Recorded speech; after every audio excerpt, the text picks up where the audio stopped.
that as low as you can go? Okay, thank you. Hello, is that as low as you can go?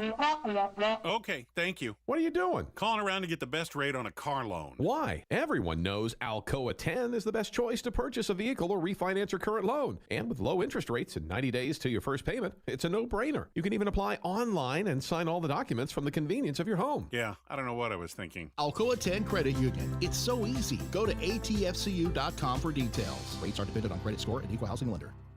With smartphones being such an integral part of our daily lives, it is truly an inconvenience when it doesn't work properly. It disrupts the normalcy of our day. When you go into the cell phone store to have it repaired, they just try to upsell you on a new phone. That's why the owner of iDrop, T. Kell, left those places and opened iDrop. His goal is a happy customer. T. Kell and the team will listen to what you have going on and work to solve the problem of your broken device in a way that best suits your needs. Instead of trying to upsell you on something that you just don't need. They don't just repair phones, they can service your laptop or PC as well as your Mac. Windows 7 support is over, but iDrop can help you transition to Windows 10. They have a 5-star rating on Google with hundreds of positive reviews. Let me say that again. I don't think y'all understand how big this is. They have a 5-star rating on Google. Their customer service really speaks for itself. So if you ever find yourself with a device that isn't performing as it should, give iDrop a call at 865-888-9740 or check them out on Facebook at iDrop of Knoxville. If man made it, they can fix it. Deep down the middle's got his man, and he's gone. Jason Swain, touchdown. It's time for the Swain Event with your host, Jason Swain. My man. Real sports talk for the real sports fan. All you chumps are gonna bow when I whoop him. It's time for the Swain Event, fueled by Dead End Barbecue. Give me 2 laps and a Ric Flair.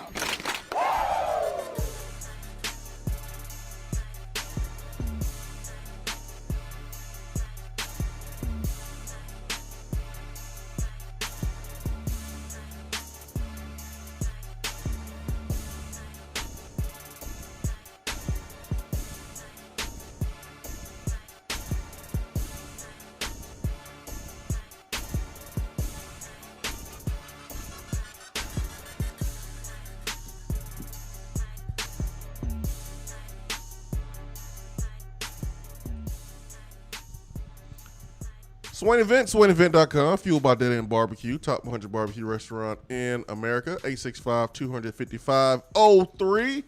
It is Tuesday, August the 31st, the best day of the week, the last day of the month, before we get all up in September. That's right, get all up in September, because football time in Tennessee is around the corner. Football is officially here. NFL football is around the corner as well. First regular season game. Ben McKee, Jason Swain, live here from the Low T Center studio. Ben, what is up? Good morning, sir. Good morning. Jason Swain, a.k.a. Hollywood, a.k.a. Hollyhood, a.k.a. Knoxville Steve Harvey, a.k.a. the Black Tony Romo, a.k.a. East Tony Bromo. Charles Davis. No. Good morning, Swaino. 2 days from kickoff, and boy, do we have a ton to talk about today. Tennessee officially has a starting quarterback. Depth chart released. Tim Banks, Tennessee's defensive coordinator, on vol calls last night. Josh Heupel, vol calls, Monday press conference. Whole lot to talk about today, my friend. Best time of the year. Can't beat it, man. We get a depth chart. And it's actually realistic.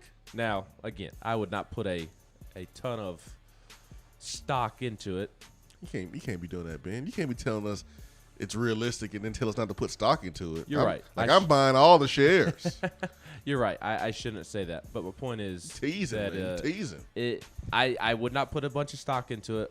But it does appear to be more realistic than typical because there are not a million oars on the depth chart. And they actually went with some legitimate starters at some position, and some of them were surprising.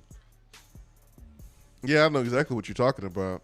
But I'm putting stock I'm putting stock into this depth chart. Look at this. Look at this over here. Maybe Josh Heupel does it differently, but I know a lot of coaches have their SID fill out the depth chart. So that's why I say don't put a lot of stock into it. I'm putting stock into it. These are the dudes that was making plays in fall camp. That's true. These are the dudes that we've seen make plays here at Tennessee, either in their extended careers, they're old veterans, or they're entering their sophomore year. We saw little flashes of them last year. I'm putting stock into it, Ben. What do we have here? What do we have here?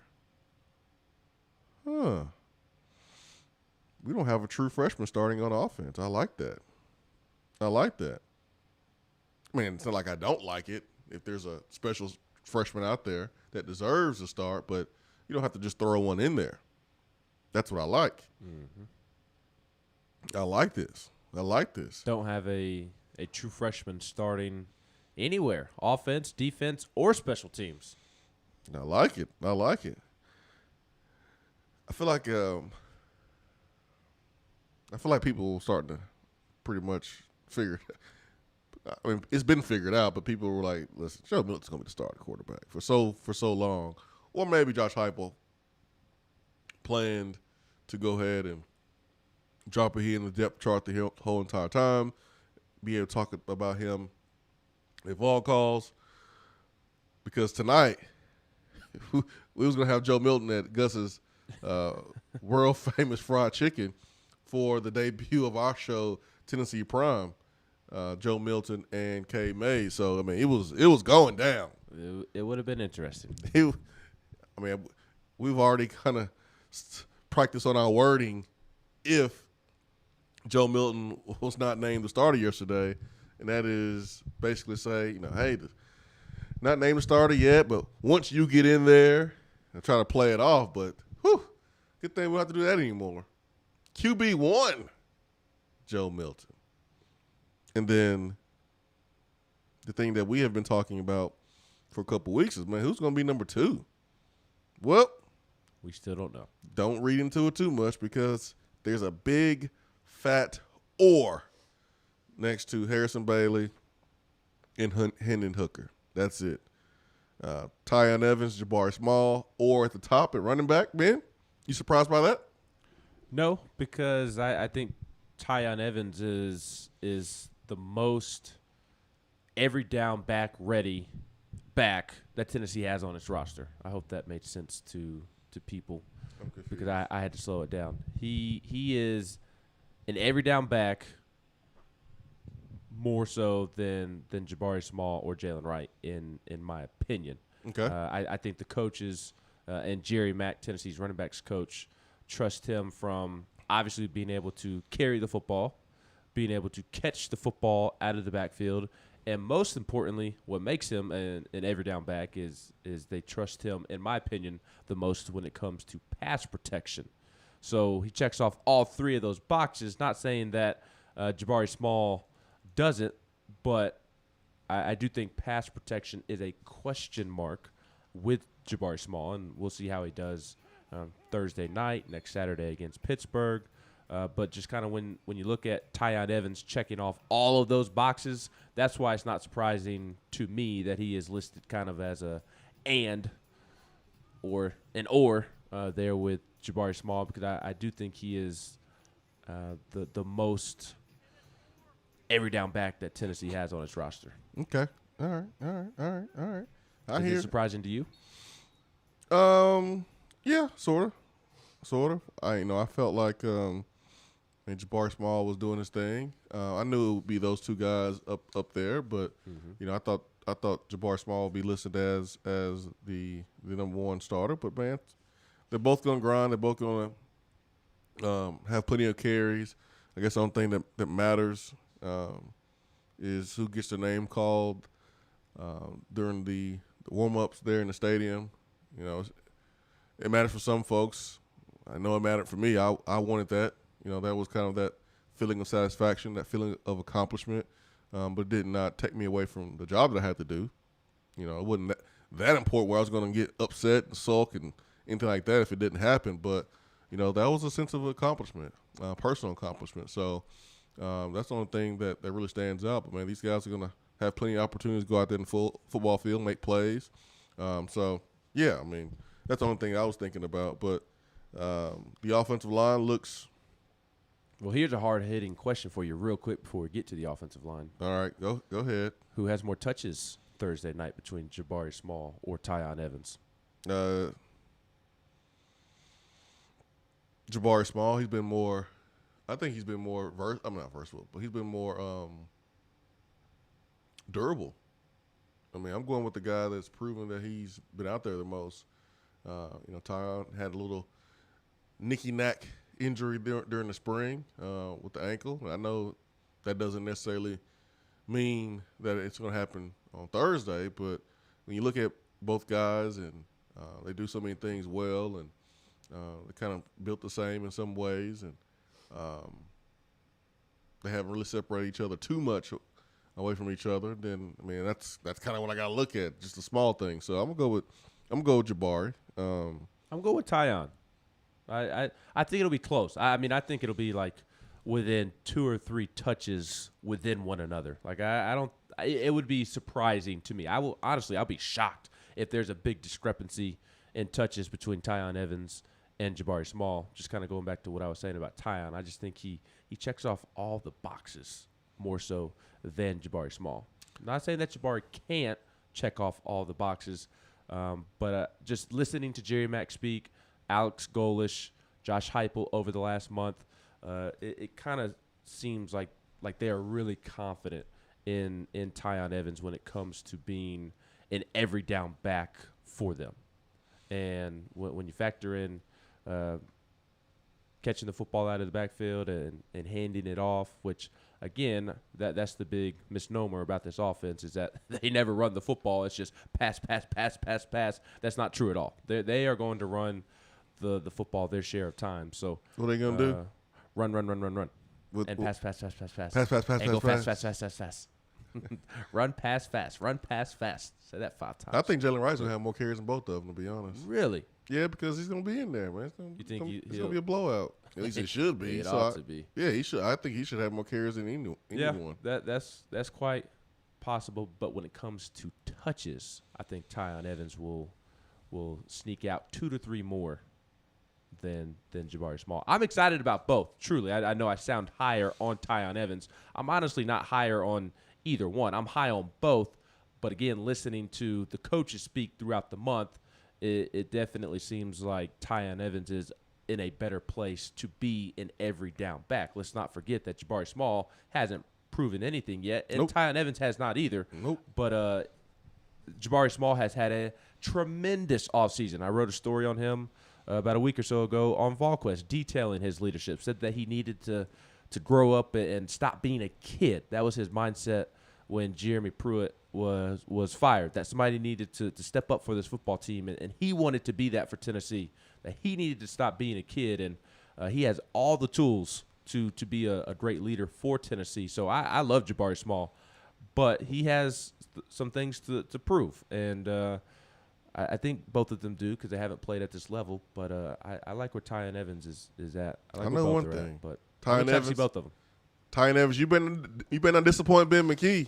That's all I know. Tyon Evans. You better not get on the Dominic Wood Anderson list. You better not disappoint. Ben McKee is going to be done with you like he was Dominic Wood Anderson. That's right. Ben was high on DWA. That's right. And then DWA let Ben down, and Ben was done with him. Yep.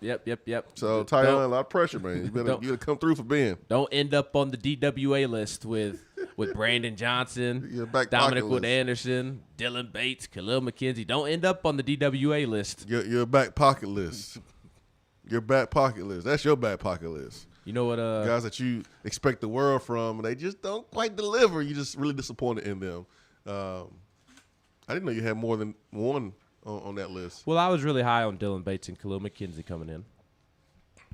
I thought that they were going to be Really good for Tennessee. I understand. I was. But you're not hurt. You're not hurt like you are with DWA. No, he just made me look stupid. Yeah. He made you look bad. He made me look really bad. You thought he was gonna be the next Jason. But like Witten. I also don't.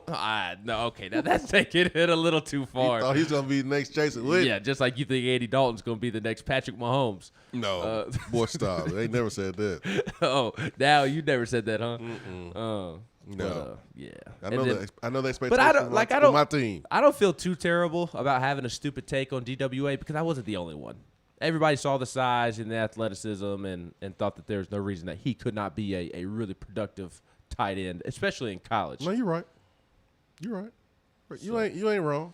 But you were going to move on to the offensive line. I was trying to. No shockers there. No shockers at all, man. No shockers at all. 865-255-03. No shockers on the offensive line. We'll get to the offensive line after we take our first break of the day. Ben, do I need to turn the fan down a little bit, man? Why? No, just the weather is changing, man. It's not 95 degrees outside. It's a little chilly outside. I need to turn the fan down a little bit. Is it getting a little chilly in here? No, I feel good. Or is your chili hot, Ben? Is your chili hot? My chili is hot. We've got 2 days until game day. Tennessee's going to hang 60 on Bowling Green. Austin Price is coming on at 9:15 to drop a bunch of nuggets. It's a great day. It's a great week. We get Tennessee football on Thursday night. Then we get to sit back and relax on Friday and Saturday and enjoy college football. Don't do that, Ben. We have games on Sunday and Monday, too. Don't do the that. NFL is a week away. Dominic Wood-Anderson will be watching on the couch just like I will be. That's not nice. Hey, don't do that, Ben. I'm great. Don't be hyping these folks up thinking that Tennessee's going to drop 60. Don't do it to them.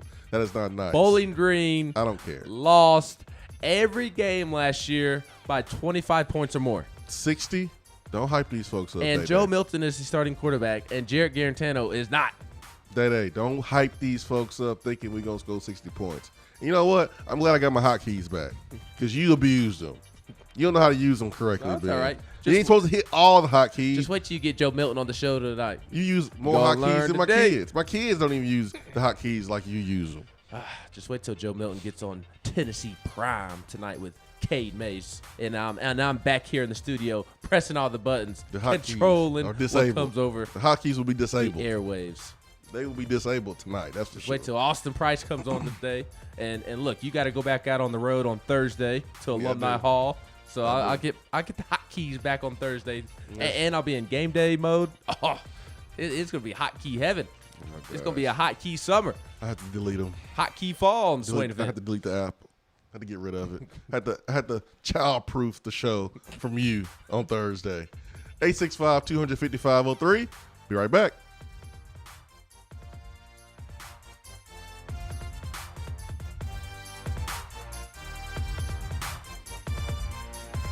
If you want to get in on the conversation, call the Iris Networks hotline at 865-200-5503. Grow your business with Iris Networks high-speed fiber internet. IrisNetworksUSA.com. If you're coming to Knoxville and need a place to stay, do yourself a favor and book a room at Hampton Inn Paper Mill, also known as the Hampton on the Hill. This award-winning property is literally in the top 5% of all Hampton Inn properties. The GM, Stephen Lawrence, is a good old local boy who grew up in the business around Knoxville. He and his staff are always available, always willing to help, and will go above and beyond for their guests. The newest Hampton Inn in Knoxville has clean, affordable rooms, flat screens, fridges, and microwaves in every room. Plus, breakfast is included in every rate. Not to mention, there's also a pool and fitness center on site. If it wasn't so close to amazing restaurants, bars, and shopping, you would never want to leave. At only 6 miles from campus, you're still right in where the big orange action is. Go to HamptonInn.com, search Knoxville, and book your room at the Hampton Inn Paper Mill, or call 865-693-5400. Good morning, Swain Event crew. As the weather heats up, so does our market, and from Johnson City to Knoxville, eager buyers are grabbing up many available properties. The chili is hot in East Tennessee, so if you are ready to buy or sell or want to talk more about our local real estate market, I'm just a phone call away. Or email me at jennifermorris865@gmail.com. And go Vols! We're here with Dr. Michael Carlson of Tennessee Regenerative Sports Medicine to discuss PRP, platelet-rich plasma. If you have orthopedic injuries such as shoulder pain, knee pain, Achilles tendonitis, or tennis elbow, you should give them a call. Good to be back, Jason. We specialize in non-surgical orthopedics, so we treat damaged tendons, ligaments, and joints, including rotator cuff injuries, knee injuries, and elbow and foot problems by using ultrasound-guided injections with PRP. And this form of treatment helps stimulate the body's own reparative process and assist in the healing of damaged tissue. Doc, what makes your training different than others? I've been practicing in Knoxville for over 26 years, and I'm certified in interventional regenerative orthopedic medicine through the American Academy of Orthopedic Medicine. They've been the leader in this form of treatment since 1983. I also teach this form of treatment on a national and international basis to other physicians, residents, and medical students. Here in our clinic, I'm the one doing the procedure, and we're using your own platelets to treat your injury. So in other words, Jason, it comes from you and it goes back to you. So you know exactly what you're getting and know exactly the level of training involved. Do what the pros, college athletes, and I have done, and visit them online at trsportsmedicine.com. Tennessee Regenerative Sports Medicine, East Tennessee's leader in PRP therapy. Top 100 barbecue restaurant Dead End Barbecue is a no-brainer when you are craving the smoky flavor of quality Q. Dead End makes it easy to enjoy their fantastic menu with online ordering from Chow Now for pickup. Or if you don't feel like leaving the house, then have Dead End Barbecue delivered right to your door by Loco Knoxville or Bite Squad. Cheer on your favorite team with the best barbecue around. Check them out online at deadendbbq.com. Dead End Barbecue. The search is over. Is that as low as you can go? Okay, thank you. Hello, is that as low as you can go? Okay, thank you. What are you doing? Calling around to get the best rate on a car loan. Why? Everyone knows Alcoa 10 is the best choice to purchase a vehicle or refinance your current loan. And with low interest rates and 90 days to your first payment, it's a no-brainer. You can even apply online and sign all the documents from the convenience of your home. Yeah, I don't know what I was thinking. Alcoa 10 Credit Union. It's so easy. Go to atfcu.com for details. Rates are dependent on credit score and equal housing lender.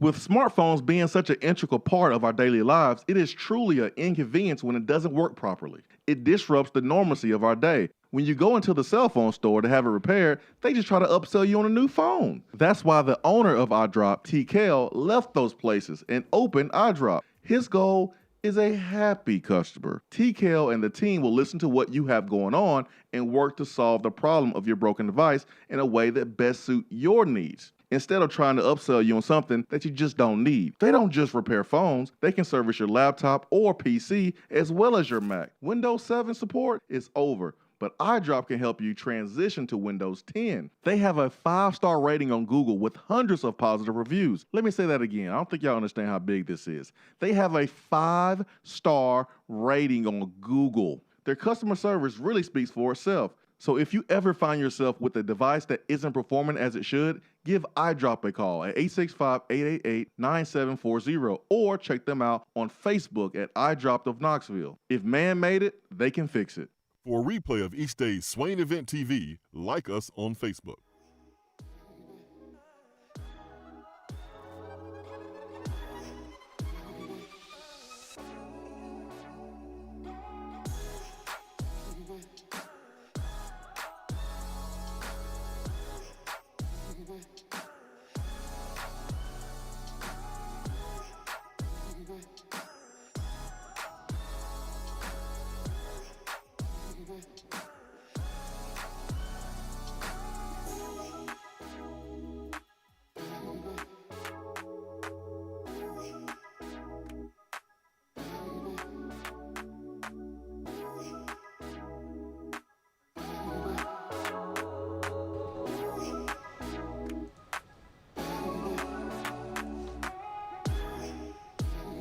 Swain Event and SwainEvent.com, fueled by Dead End Barbecue, top 100 barbecue restaurant in America. Hope you are having a fantastic morning, and hope you are safe out there because it is raining here in East Tennessee, and we just want to send our love and support and prayers and thoughts and all the positive vibes that we could possibly send down to the Gulf Coast and Louisiana as they prepare for another hurricane, and It has disrupted so many things down there so far. Of course, we are feeling the effects of that, but we're not worried about a little bit of rain. We're more concerned with the hurricane and how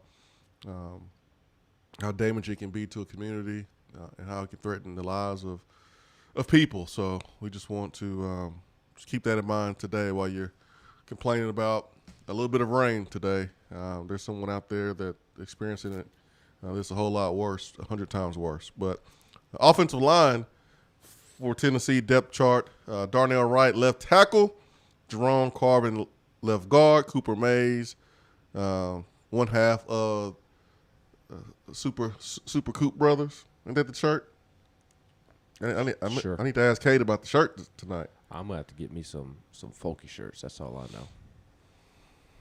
I'm happy for Folky. He deserves these different NIL deals. When it's basketball season, I'll get a Folky shirt. Yeah, but Folky shirts are, quite frankly, are cooler.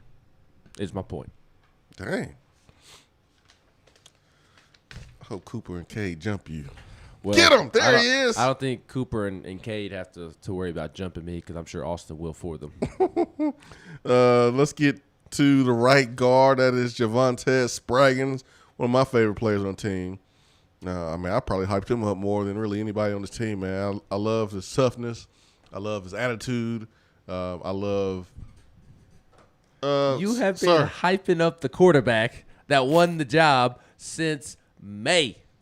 What do you mean you've hyped up Javonte Spraggins more than anybody? You haven't hyped up anybody more than Joe Milton. Time out.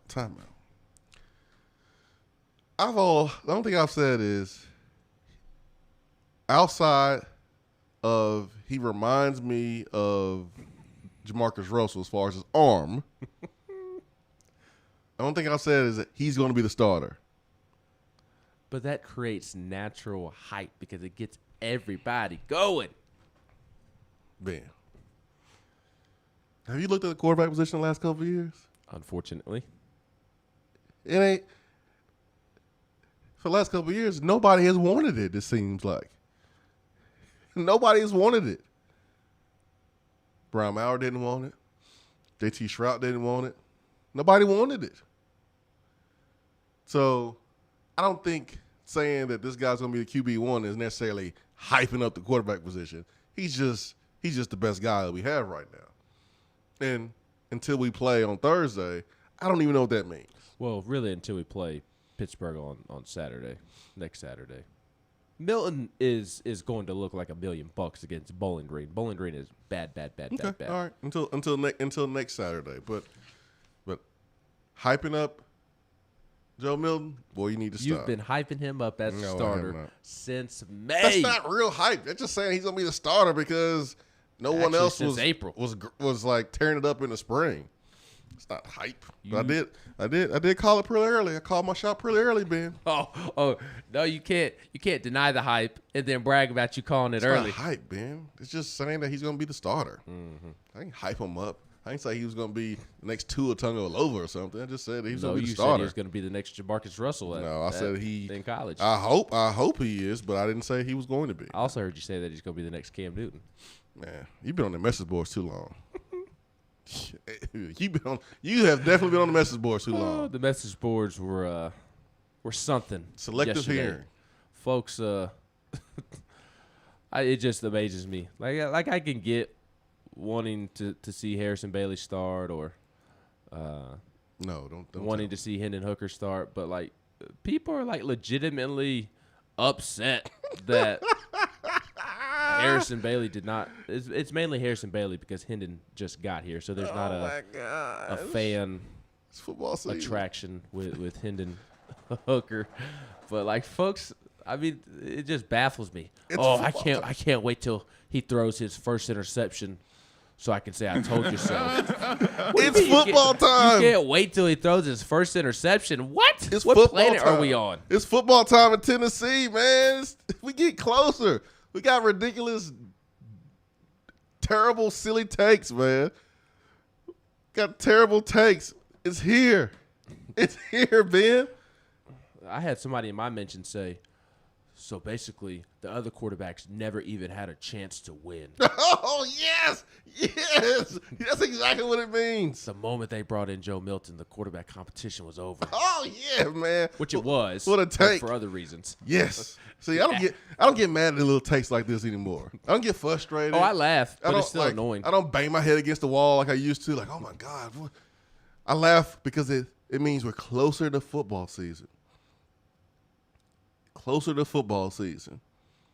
A few drop-offs last year against Arkansas. A nice game against Vanderbilt. An okay spring. And folks want to crown a quarterback. I love it. But Josh Heupel, who has developed a first overall pick, who's played the quarterback position at a championship level, won a championship, has basically turned every quarterback that he's coached into goal. But Junior knows. But Junior knows more about the quarterback position than Josh Heupel. Oh, man, I love it. I love it, man. I love it. That means football time is here, man. I love it. But, yeah, you need to watch out for the message board, Ben, because you over here picking out what you want to hear. You got selective hearing. None of the stuff you said I said. I mean, folks on the text box heard it, too. You're Josh in Virginia. All I'm hearing is that you believe Milton is winning the Heisman this year. I'm going to get some Q-tips. I'm going upstairs, get some Q-tips. You're going to clean your ears out during the break. That's what you're going to do. Nicholas_Tidler33. What? Was it? I wonder if he is related to Blake Tidwell. He says Natty. So, the folks on the text box heard you hyping him up as well. Y'all are the worst. Y'all are the worst. There's not a doubt in my mind that the teacher in elementary school put y'all in the corner, away from everybody else. Turn your desk around. You face the corner. Because you're disrupting everybody. You don't listen. You can't hear. Oh, that was 1,000% what my report card said. That's you. Every progress reports, report cards, it always read, Ben is a great kid. He's very nice. He's polite. He gets along well with everybody. He just gets along with them too well. I can't get him to quit talking in class and disrupting his classmates. That explains my everything mom today. and dad can attest. I was the chatterbox in my class. That explains everything now. Why you can't listen. All right, right tackle is Cade Mays. Finally got through the offensive line. Can we talk about Darnell Wright for a second? What is his weight listed on there? 335. According to Austin Price, it's actually at 322. And I don't know if Darnell Wright is going to have a good season, a great season, a mediocre season. I don't know. But I think he needs to be commended for all of his work and commitment that he put in over the offseason, because when he came back from COVID last year, from the COVID break right before the season, when they did not have their traditional summer workouts, he said he came back at 360, 365. And I know. And that was being generous. I'm sure he left off 5, 10, 15 pounds of that, but we'll take his word for it. And he said he came back over 360. And that was a Kevin Hart damn. I know. And at the beginning of this offseason, he was down to 340, and now he's at 322 going into this season. And just seeing him walk around the facility and at practice, I mean, he looks like a completely different player. So I don't know how productive Darnell Wright is going to be, if he's going to really protect Joe Milton's blind side. Let's hope that he does. But he deserves to be commended for the work that he has put in to get his body in the correct shape. He looks great. Now, good point there. All right, let's get to the phones. Who we got today? Turkey Man. Turkey Man, starting us off right this morning. Hey, good morning, individuals. What's up? Hey, let me tell you something. Now, you can go back to the last couple of years, and we pulled tapes. I'm a fan on this. We pulled tapes, and you were pretty high, and by rights, because we didn't have nobody. But JG practiced really well, and you said it. He did. It was all about him. He did practice He well. pulled that Florida deal, and you seen what a lot of us already seen. Yeah, he was a better practice player. I'm gonna ask the real question here. The real question. I seen stat of everybody's bringing out their starting lineups and who's the depth charts. If JG had stayed here, who would have been our quarterback? Joe Milton. Okay, I'm just saying. JG practice is good, boy. Yeah. Apparently he practiced really Well, good. it's not that he practiced really well. He just practiced better than J.T. Shrout and Harrison Bailey and Brian Maurer and Keller Christ and all the other quarterbacks that were in here. That's he was just the best option. The quarterback room sucked from top to bottom, and unfortunately, JG was the best option. Now, I think Harrison was the better option at the end of the season. At the beginning of the season, COVID set him back with those 2 quarantine thingamabobbers that he had to go through. But Turkey Man, he was just the best option, unfortunately. Well, I'm just saying that JG practiced really well. I don't know. I really don't know. I'm not in there, and I am a Vol fan, and I'm honestly, I'm saying this from truthful batter. I'm hoping that our quarterback is going to be the first Heisman Trophy we've ever had. But we are beaten down, and I can't help that we are a fan base that looks at stats and looks at what you've done in the past, and we look at it that way. And when we see what we see over and over again, I can remember that Aaron Hayden, he fumbled every time he got in the end zone. Well, he was an outstanding pro player, but it seemed like every situation come up, he would fumble the ball. Well, we got to looking for it, and it happened. I'm just saying that's just who he is. And we love our Vols, and we'll love him too. But we've been battered pretty good. Talk to you later. See you, Turkey Man. Just let the young man play. Don't need no comparisons to JG. Don't need no hype to my Heisman. Just let him go. Just let him go play. And I mean, I don't like everybody loves to throw the whole practice thing in the face of everybody, or mention that with JG. That's how that's how coaches determine who's going to start in the games. It don't matter if it's football. It don't matter if it's basketball, baseball, rowing, softball, tennis. Turkey Man should know this. He's soccer. He's a baseball coach at heart. He should understand that. That's and what it's you not earn. just Turkey Man. I mean, there are a lot of people that like to joke about how JG was the best practice player. He was the best practice player, unfortunately. That's why he started as often as he did. And Joe Milton has been Tennessee's best practice player at quarterback throughout fall camp. And guess what? He won the quarterback job because of it. Look at here, Ben. Look at here. I don't understand why this is so hard. Look at here. Y'all ain't gonna mess up my Tuesday. Y'all ain't gonna mess up my Tuesday. You and Turkey Man, y'all ain't gonna mess up my Tuesday. I'm having a nice Tuesday. I'm having a good start to my Tuesday. Y'all ain't gonna mess it up. Talking about JG. All right? Y'all ain't gonna do it. Turkey Man. No, sir. I don't want to hear it. Nothing about JG. Having a nice Tuesday. Closer to the game. I got my new shirt on from Alumni Hall. I'm looking fresh to death. Surprised you don't have your Vol Network polo on. Don't have it yet. Did I get one of those? The Vol Network tweeted out a bunch of new gear yesterday, so I would imagine so. That's probably why they asked for, asked for my size. I told them extra medium. No comment.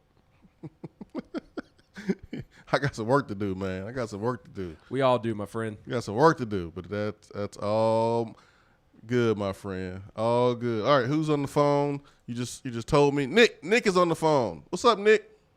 What's up, guys? No, I just felt like I had to clear something up. I didn't just send the whole, just natty thing. I sent the whole message before that. But, see, I fell victim to talk to text. I'm, currently on my way to drop my kid off at school.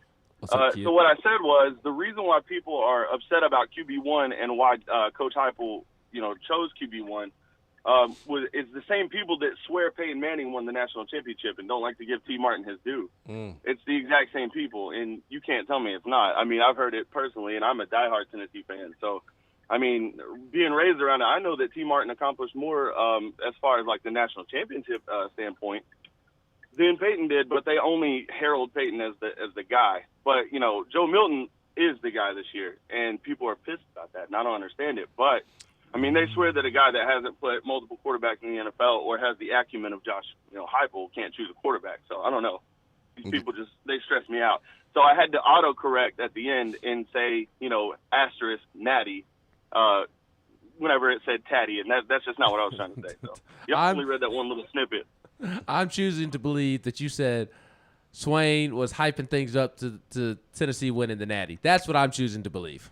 No, not at all. No, I don't want to put those expectations out. I'm a 6-6 guy this year. I swear by it because I'm not trying to get my hopes up. I feel you. But it's just one of those things where it's like you read the one little spot and you were – I mean, it's all good.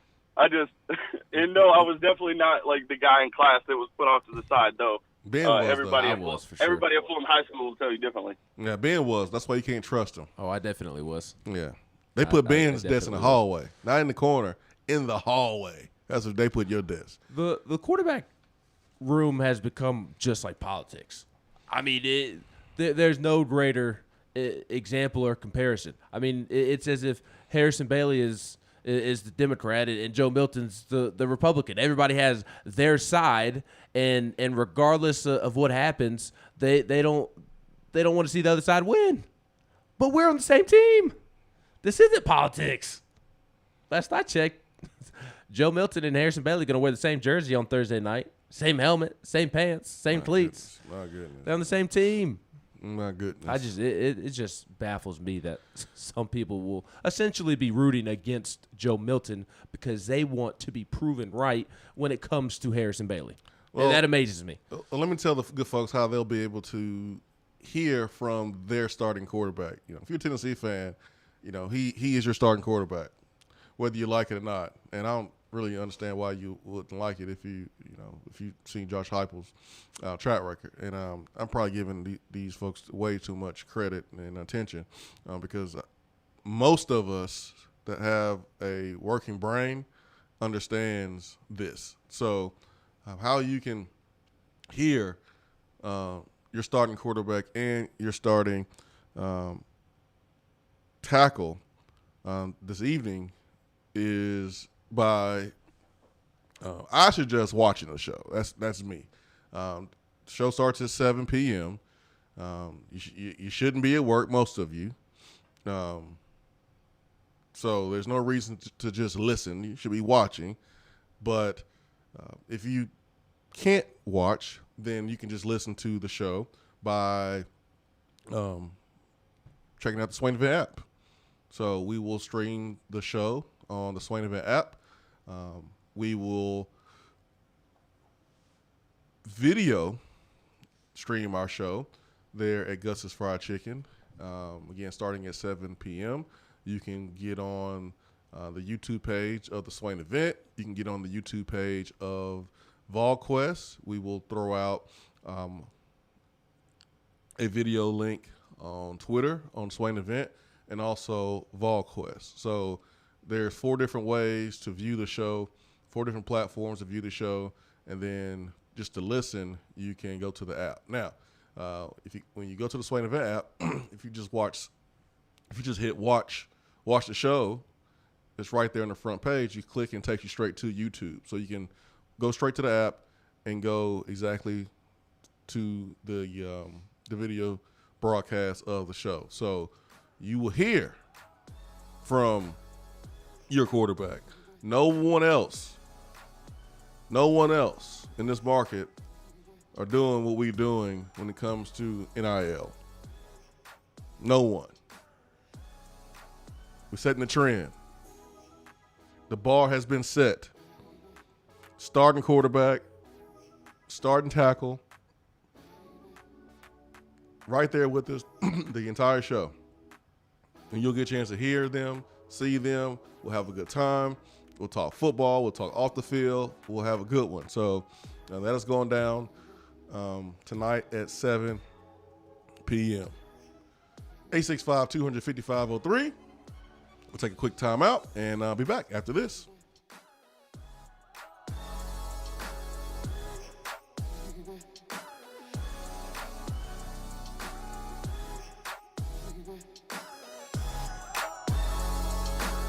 At work, can't call in?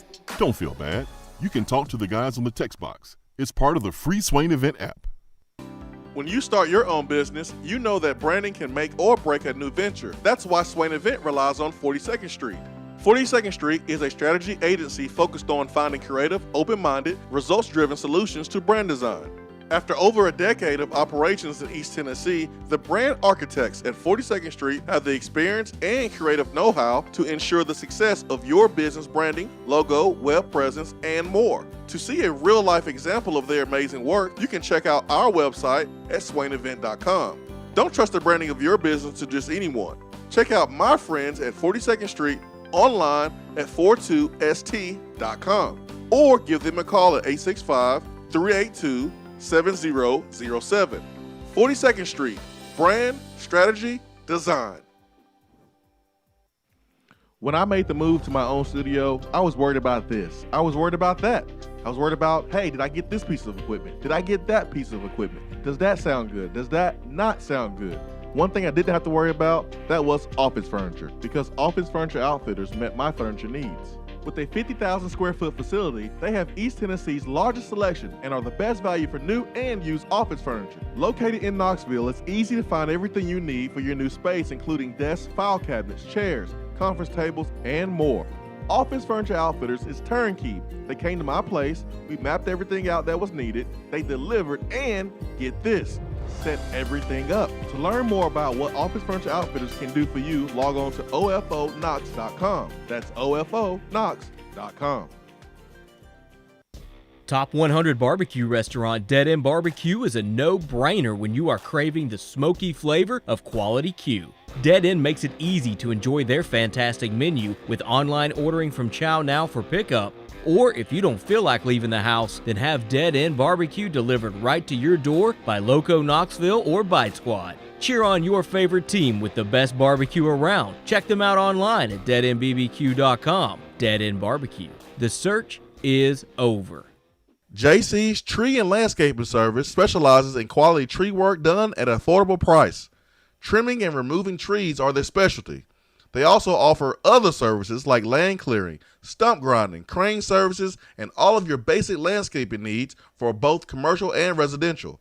JC's will give you a free estimate and beat any written quote by a competitor to guarantee that you get the lowest price around. Don't risk your land with a fly-by-night service. JC's Tree and Landscaping is licensed and insured. Give them a call at 865-599-3799. For a replay of each day's Swain Event TV, like us on Facebook.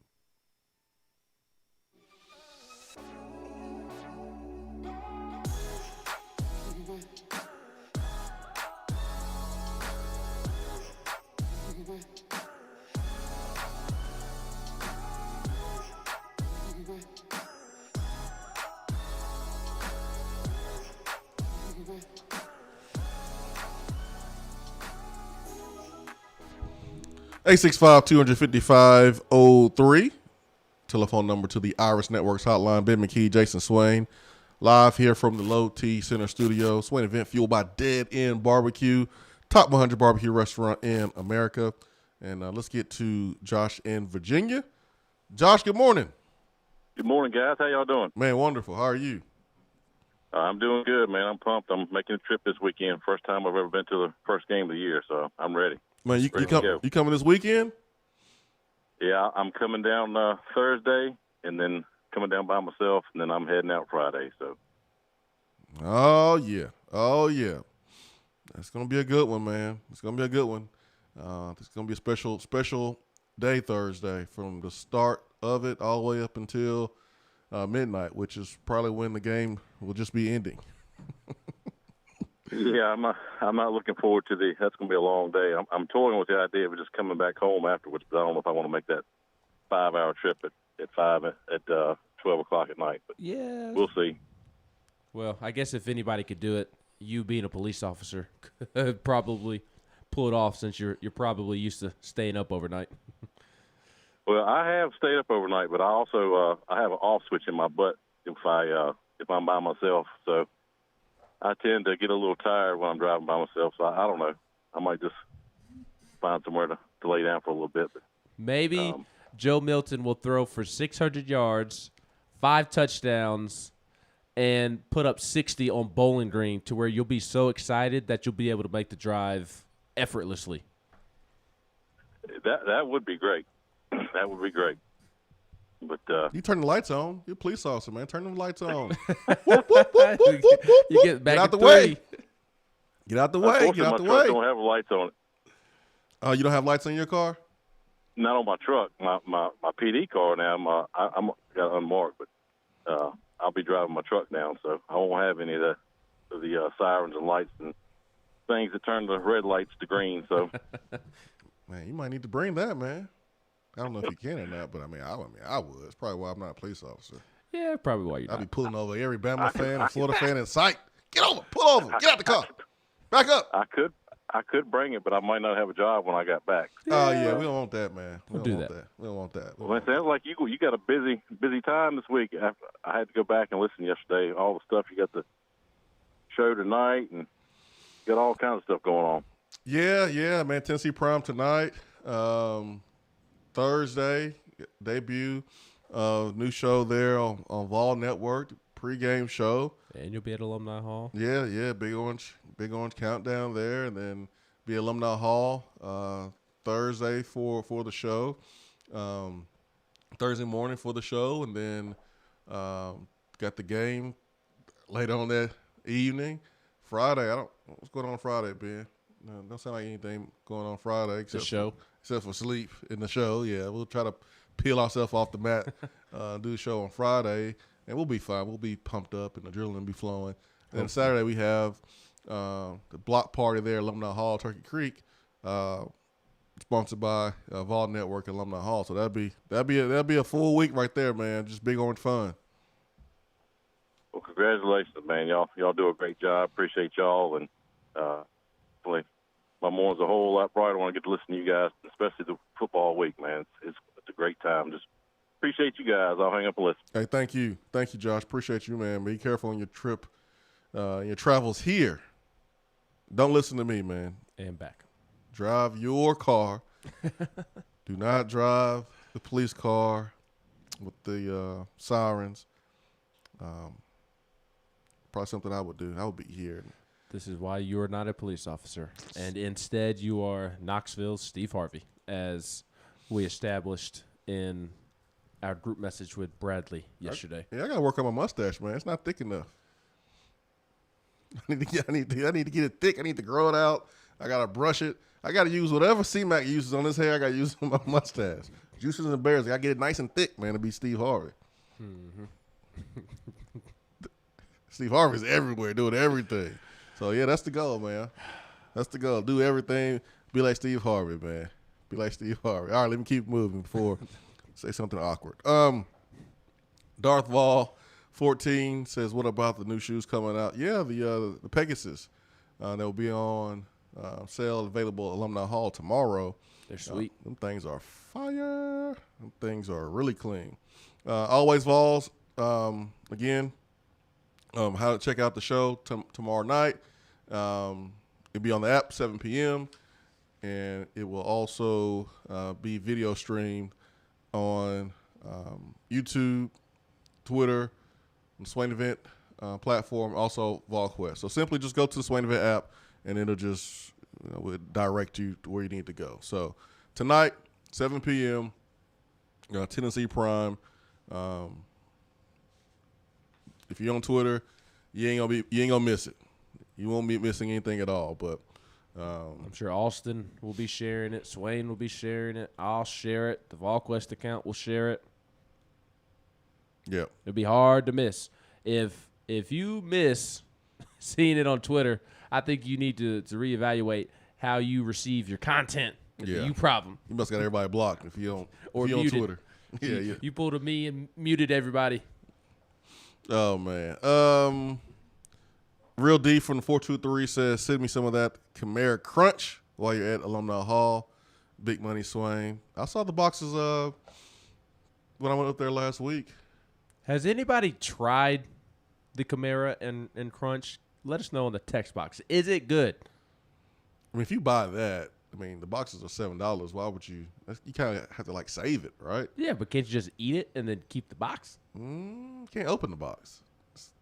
Can't open the box. Well, I guess that's true. Can't open it unless you want to get two and just try it out. But you gotta keep one. It's kind of like when memorabilia. Yeah, it's kind of like when Tennessee played in the Fiesta Bowl, and I mean, there's still people that got a closed bag of chips with the Tennessee logo in front of the chips because I mean, it's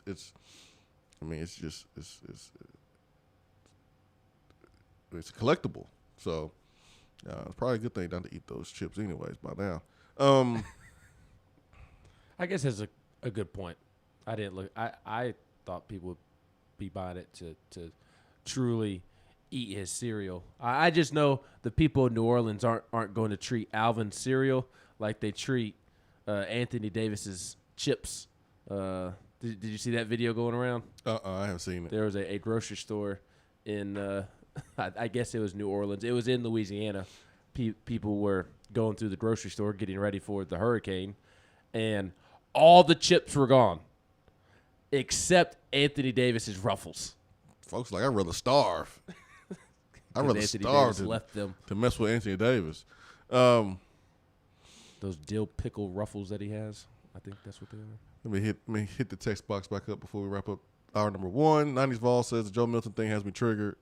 Are people actually hating on the move? No, not people that matter. Sorry. Like, I'm not letting a small, ignorant percentage speak for the most of us who are logical and think clearly. So I'm not spending much time on those folks, man. Most of us who uses our brain understands that all that matters is the best players playing, and all we care about is winning the football game. We don't have favorites based on star rankings. Like, that's ridiculous and stupid. So I'm not spending any more time on it because I think it's a small, very small percentage.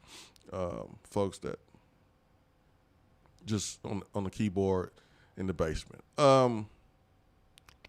Let's see.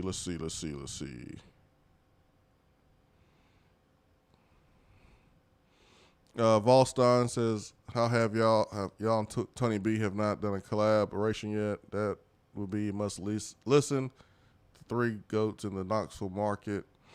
Heck, throw Bino in there. Y'all four would be a heck of a pregame. I mean, Tony does his thing. I do my thing. You know, we've done some stuff together in the past, but man, it's not in the cards. They're just not in the cards. So Tony does a great job.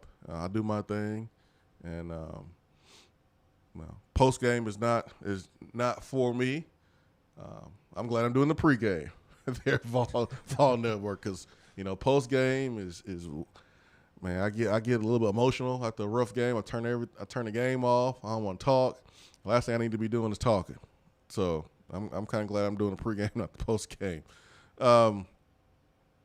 Jeffy Dean says, man, I'm praying that Joe lights it up this year. Heck yeah. We all hope that. That would be ideal.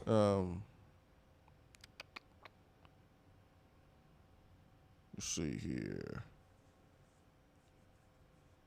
Yeah, a lot of quarterback stuff about why people are not believing in Joe Milton because they put all their trust in Harbaugh, a person that has done nothing with the quarterbacks since he's been in college at Michigan.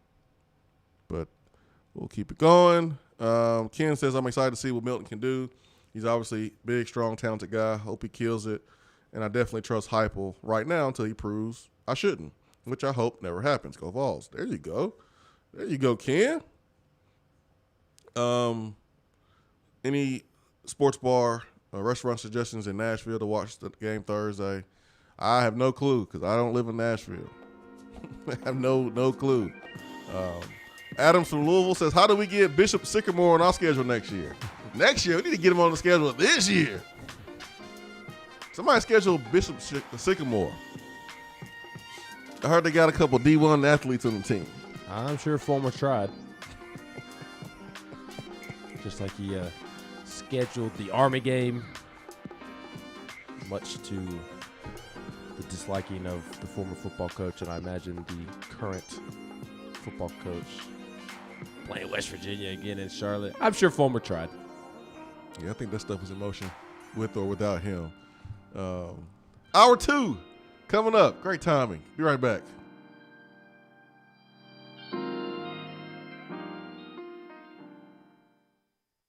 I'm Vince Moore, wide receiver, VFL 1991, and you're listening to the Swain Event. JC's Tree and Landscaping Service specializes in quality tree work done at an affordable price. Trimming and removing trees are their specialty. They also offer other services like land clearing, stump grinding, crane services, and all of your basic landscaping needs for both commercial and residential. JC's will give you a free estimate and beat any written quote by a competitor to guarantee that you get the lowest price around. Don't risk your land with a fly-by-night service. JC's Tree and Landscaping is licensed and insured. Give them a call at 865-599-3799.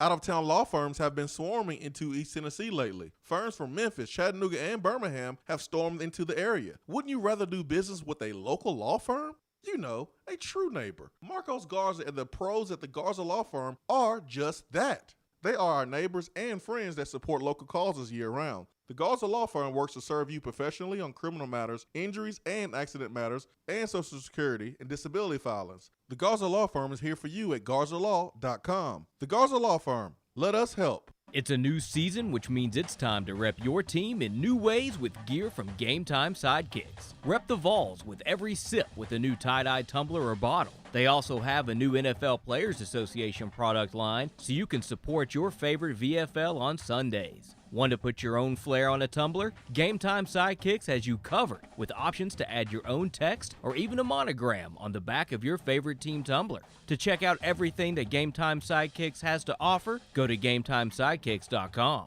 Carry your team with Game Time Sidekicks.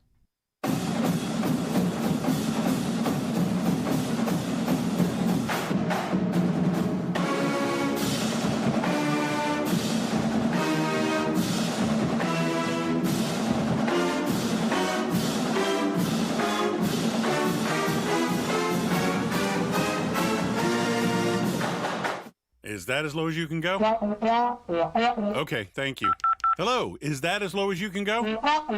Okay, thank you. What are you doing? Calling around to get the best rate on a car loan. Why? Everyone knows Alcoa 10 is the best choice to purchase a vehicle or refinance your current loan. And with low interest rates and 90 days to your first payment, it's a no-brainer. You can even apply online and sign all the documents from the convenience of your home. Yeah, I don't know what I was thinking. Alcoa 10 Credit Union. It's so easy. Go to atfcu.com for details. Rates are dependent on credit score and equal housing lender. When I made the move to my own studio, I was worried about this. I was worried about that. I was worried about, hey, did I get this piece of equipment? Did I get that piece of equipment? Does that sound good? Does that not sound good? One thing I didn't have to worry about, that was office furniture, because Office Furniture Outfitters met my furniture needs. With a 50,000 square foot facility, they have East Tennessee's largest selection and are the best value for new and used office furniture. Located in Knoxville, it's easy to find everything you need for your new space, including desks, file cabinets, chairs, conference tables, and more. Office Furniture Outfitters is turnkey. They came to my place, we mapped everything out that was needed, they delivered, and get this, set everything up. To learn more about what Office Furniture Outfitters can do for you, log on to ofonox.com. That's ofonox.com. Top 100 barbecue restaurant Dead End Barbecue is a no-brainer when you are craving the smoky flavor of quality Q. Dead End makes it easy to enjoy their fantastic menu with online ordering from Chow Now for pickup. Or if you don't feel like leaving the house, then have Dead End Barbecue delivered right to your door by Loco Knoxville or Bite Squad. Cheer on your favorite team with the best barbecue around. Check them out online at deadendbbq.com. Dead End Barbecue. The search is over. When you see the happy face on our truck, you'll be smiling 'cause you'll know that you're in love. At At Hiller, we care about your family's comfort all year long. If you get caught without air conditioning this summer, we're offering a free service call with any repair. That's a free service call when we do the work on your HVAC system. Visit happyhiller.com to schedule your appointment today. Call the Happy Face Truck today. Touchdown or Turnover is backed by Alcoa 10 Federal Credit Union, a place where you belong.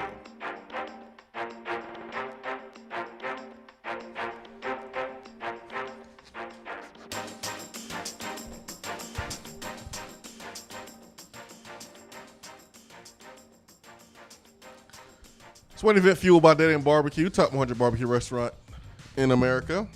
It is time for Touchdown or Turnover, backed by Alcoa 10 Federal Credit Union, a place where you belong. Better rates and better service. Get up in this defensive depth chart.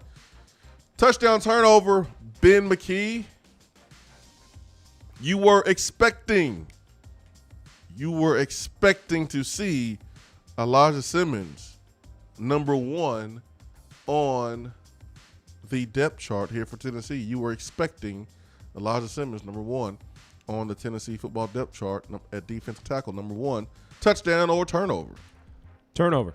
I was not expecting to see Elijah Simmons listed as one of the 2 starting defensive tackles on the depth chart, mainly because of how Rodney Garner spoke about Elijah Simmons just 2.5 weeks ago, following a Saturday practice. I mean, it seemed Garner made it seem like Elijah had a ways to go before he was going to be a starter, I guess you could say. Elijah had a solid camp. I did not expect him to crack the starting lineup because, again, Rodney Garner, he did not mince words when he spoke about Elijah, when he was asked about Elijah a couple of weeks ago. We talked about it here on the show. Rodney Garner said that the days of Mount Cody, a.k.a. Alabama's Terrence Cody, the 350-pound defensive tackles in the SEC, those days are gone. They are over with, and said that Elijah has to get himself in a position to where he can help this team. Quote, he has to get himself in a lot better shape. He's got to have more self-accountability. That was the theme throughout Rodney Garner's answer. I looked back and read it yesterday because I wrote a story on Elijah Simmons that I believe is coming out today on VolQuest. But I believe Rodney Garner mentioned 3 different times the self-accountability when it comes to Elijah Simmons, because like Rodney Garner said, the days of the 350-pound defensive tackles in the SEC are over. Rodney said that he definitely has some talent. He's working. I do think he has a skill set that he could be successful in this league. He's just got to have a lot more self-accountability, and we have to help him get there. And we've got to keep pushing the needle the right way. He is a kid that has talent, and obviously he can help the team, but we've got to get him where he can help us and be able to fight through and push it. So when Rodney Garner said that, I mean, I figured that Elijah would be in the rotation. I just did not see starter coming out of camp for game number 1. You're right. Coming. But again, I do think Elijah had a nice camp. His teammates were very complimentary. Yesterday, I asked both Matthew Butler and Jerome Carvin what they've seen from Elijah. Matthew Butler obviously lines up next to Elijah every day in practice and is in the same meeting room. Jerome Carvin has to block Elijah Simmons every day, so who better to ask than those two? And Matthew Butler said that Elijah had a great fall camp. He's one of the biggest dudes I've ever met in my life, strong, powerful, and he's really translated it to his game. I lift with him in the weight room every day trying to match his numbers, and it's definitely translated to the field. I asked Butler after that initial quote if Elijah was the strongest guy on the team, and he said that, yeah, you could probably say that. He's just about the strongest guy on the team. Jerome Carvin said that Elijah is a load up front, a big dude who is very hard to block. When he gets rolling, he's very good. He's really been consistent, and that's the biggest difference from last year to this year. He knows what he's doing and playing full speed. So his teammates were very complimentary, but just because of Rodney Garner pouring water on the fire a couple of weeks ago when it came to Elijah Simmons, touchdown. I did not expect for Elijah Simmons to be a starter coming out of camp.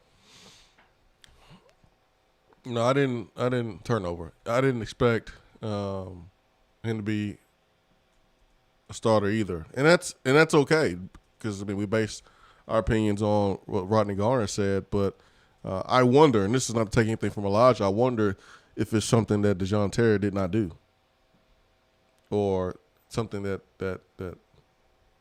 happened in the last couple of days to where maybe he's not starting or something like that.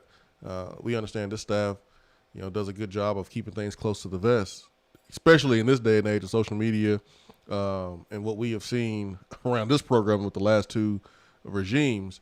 Usually when something is not ideal, we hear about it quick, fast, in a hurry. So there's plenty of examples of how the staff has done a really good job keeping things close to the vest, and I'm sure there's some other things that we don't know about that are brewing as well right now. So I look at this situation with defensive tackle, and I have to wonder, because Dejon Terry was getting all the attention, all the love in fall camp, and then you look at Rodney Garner's comments, and no way would you expect that Elijah Simmons would be starting right there in front of Dejon Terry. But when you play in defensive line, everyone's going to play.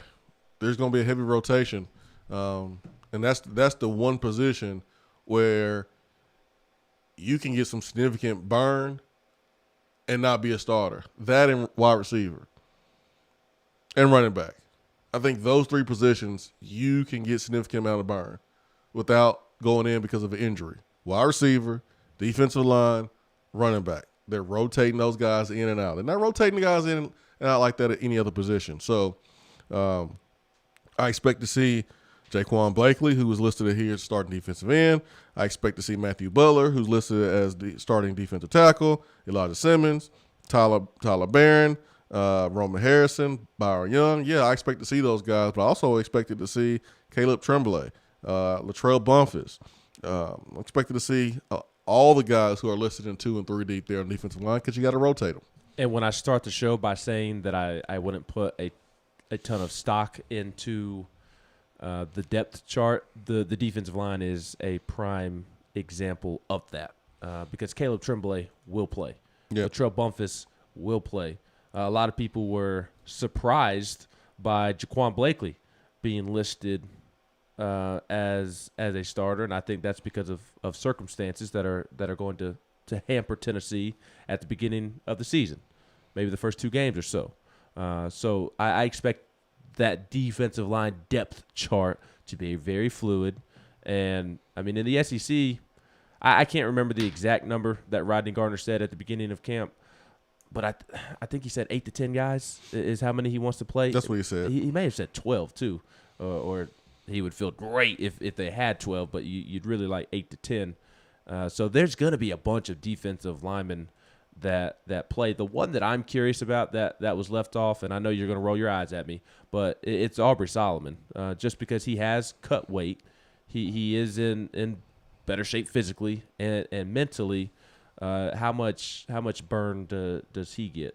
And another guy that we talked about a couple weeks ago is Karat Garland, a guy that, well, I asked Austin about it last week when we had him on. Karat played a lot under Pruitt and made some plays here and there, and you really haven't heard from him. So we talk about Caleb Tremblay and Latrell Bumpus not being in that 2 deep. We haven't seen Karat Garland or Aubrey Solomon in that 2 deep either. How much do they play Thursday night and going into the Pitt game? That'll be something that I really pay attention to. Why would you just not give me any credit, man? Why would you think the worst of me and just assume that I would just roll my eyes? Huh, Ben? I'm starting to wonder about our friendship. Who's on the phone? Justin in Florida. Justin in Florida. Good morning, Justin. Good morning, guys. How you doing? What's up? Hey, Ben, actually, this is a question for you because I kind of agree with you. There were a couple names left off that I thought would be higher up. I'm just going to kind of go through and give me your thoughts on, whether it was sort of a surprise, because these were names I constantly, kind of hear. Like, where was Amari Thomas? That is a good question. I mean, he's behind the guys that are in front of him, obviously. But we talked about him a week or so ago, and according to Rodney Garner, it's all about learning to play with lower pad level as a big defensive tackle. I think he's, 6'3", 6'4". Well, I guess he's not on the depth chart, so you won't see it in front of you. But as a bigger guy, even when he thinks that he is low and has good leverage and playing with good pad level, he needs to get even lower. So according to Rodney Garner, that's been his issue, just continuing to learn the details of playing tackle as a bigger body. Gotcha.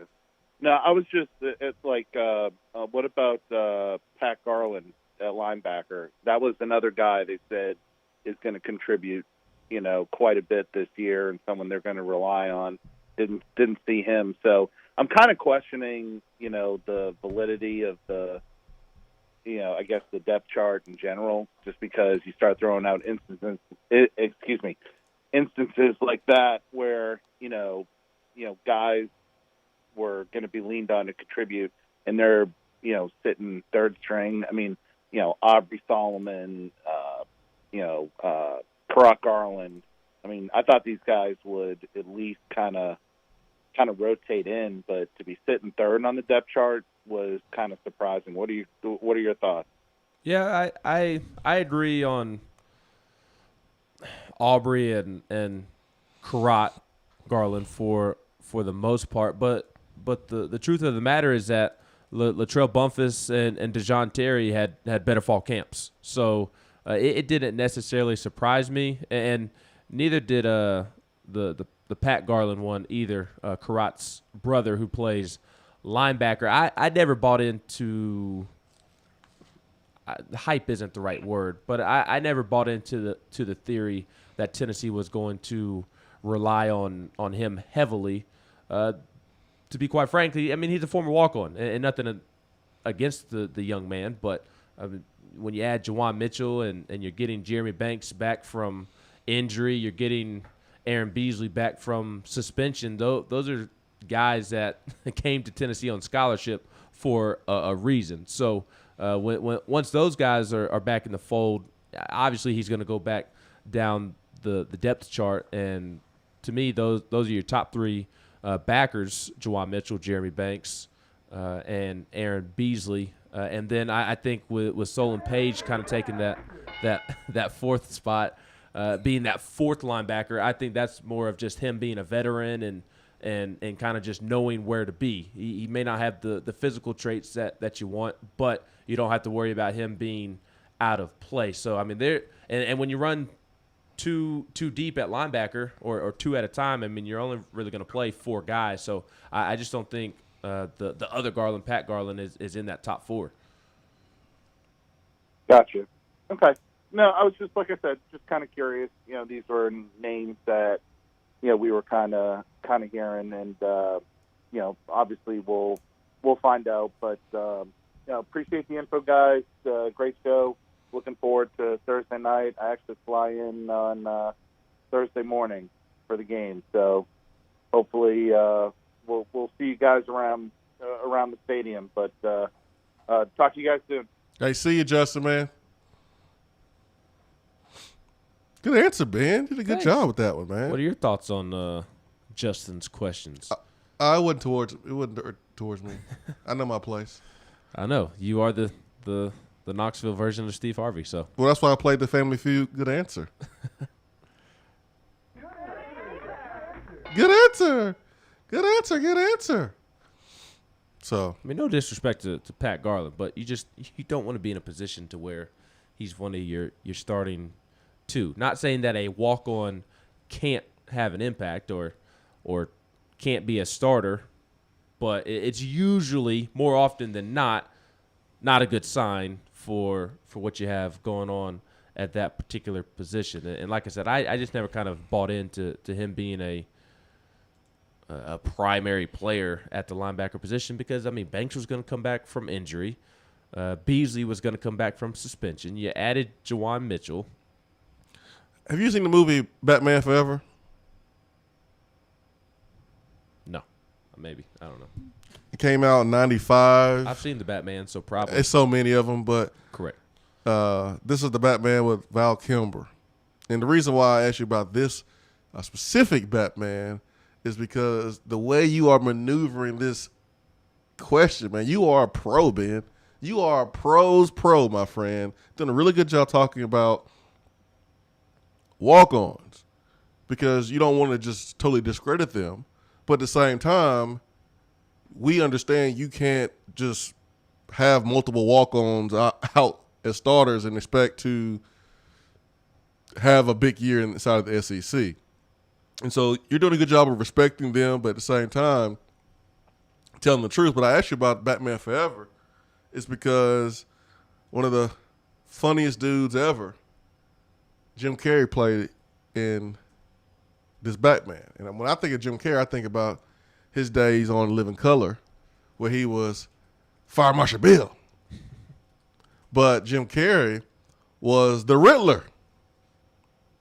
He was the Riddler. And what comes to mind is how Jim Carrey used to walk.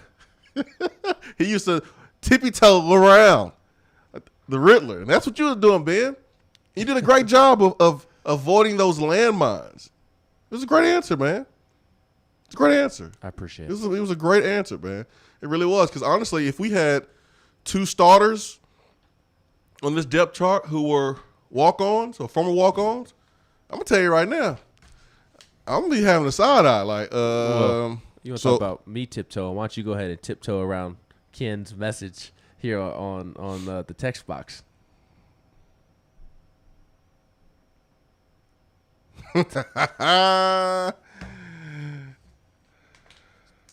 Ken says, nice show. He enjoys the show. Ken said, nice show, guys. He loves tuning in. The Swain Event is his favorite show. He loves it, tunes in every day. Great job, guys.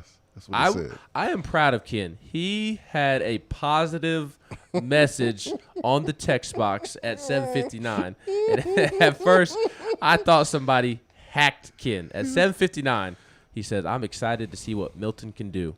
He's obviously a big, strong, talented guy. Hope he kills it. And I infinitely trust Heupel right now until he proves I shouldn't, which I hope never happens. Go Vols. Look at Ken. You know what? I'm going to read Ken's message. Oh, his other message? Yeah, I'm going to read it. The one I wanted you to tiptoe around? I ain't going to tiptoe around it. I'm going to read it. I'm a grown-ass man, Ben. Grown-ass man, dog. I'm going to read it. P.S. Amazing show. No, I'm just kidding. Hold up. Are you guys looking at the right depth chart? I mean, Doug Matthews has said for 3 weeks running that he's a starter linebacker along with Banks, and that Mitchell was probably fourth due to learning the system. Double check it, guys. So that's what Ken said. That's what Ken said. I remember we got that question a couple weeks ago. I was like, yo, come on, y'all. Come on. Listen to your boys over here. We ain't gonna stay you wrong now. But I read Ken's message. That's what he said. I have no comment. It's time for break. Oh, you wanted me to comment. You set me up. I didn't set you up. I set you up to tiptoe around it. You chose to read it word for word. Hey, man. I didn't want to misrepresent Ken's message. That's all. That's it. 865-255-03. Iris Networks hotline. Ben McKee, Jason Swain. Be right back.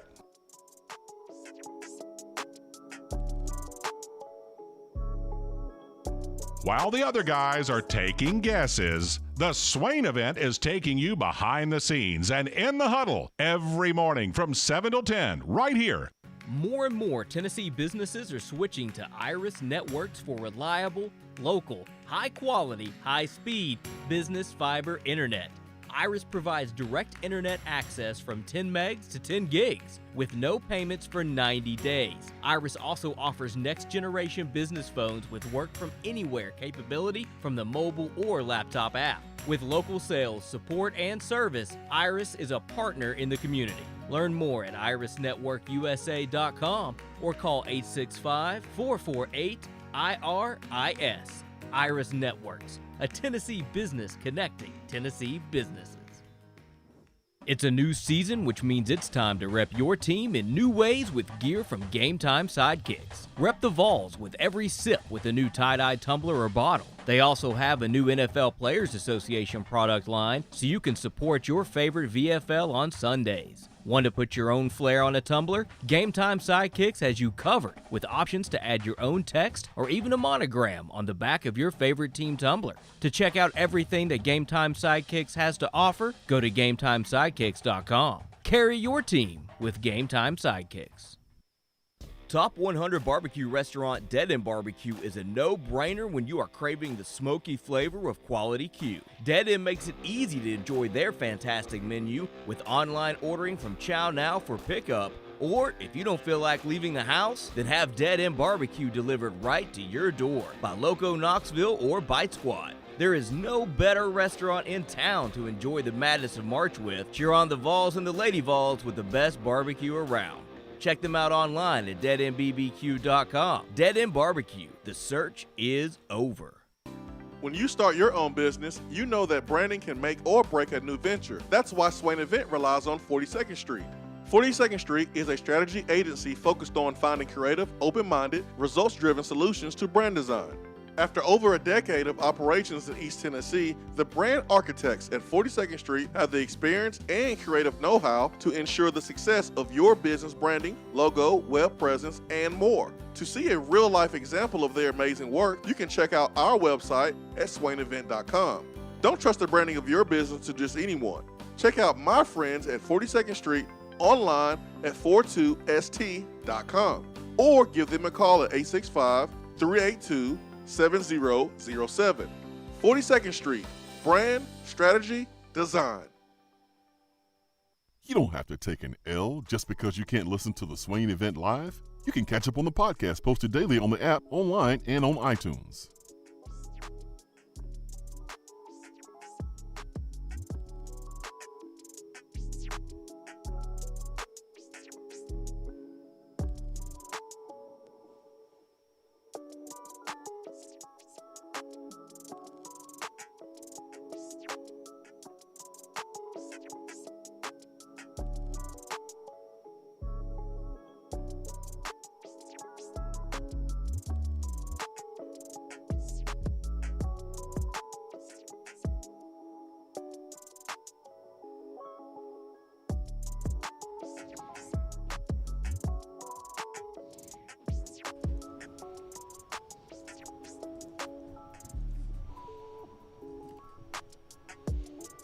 Man, you know it's a good day when Ken is positive on the text box. My goodness, Ken.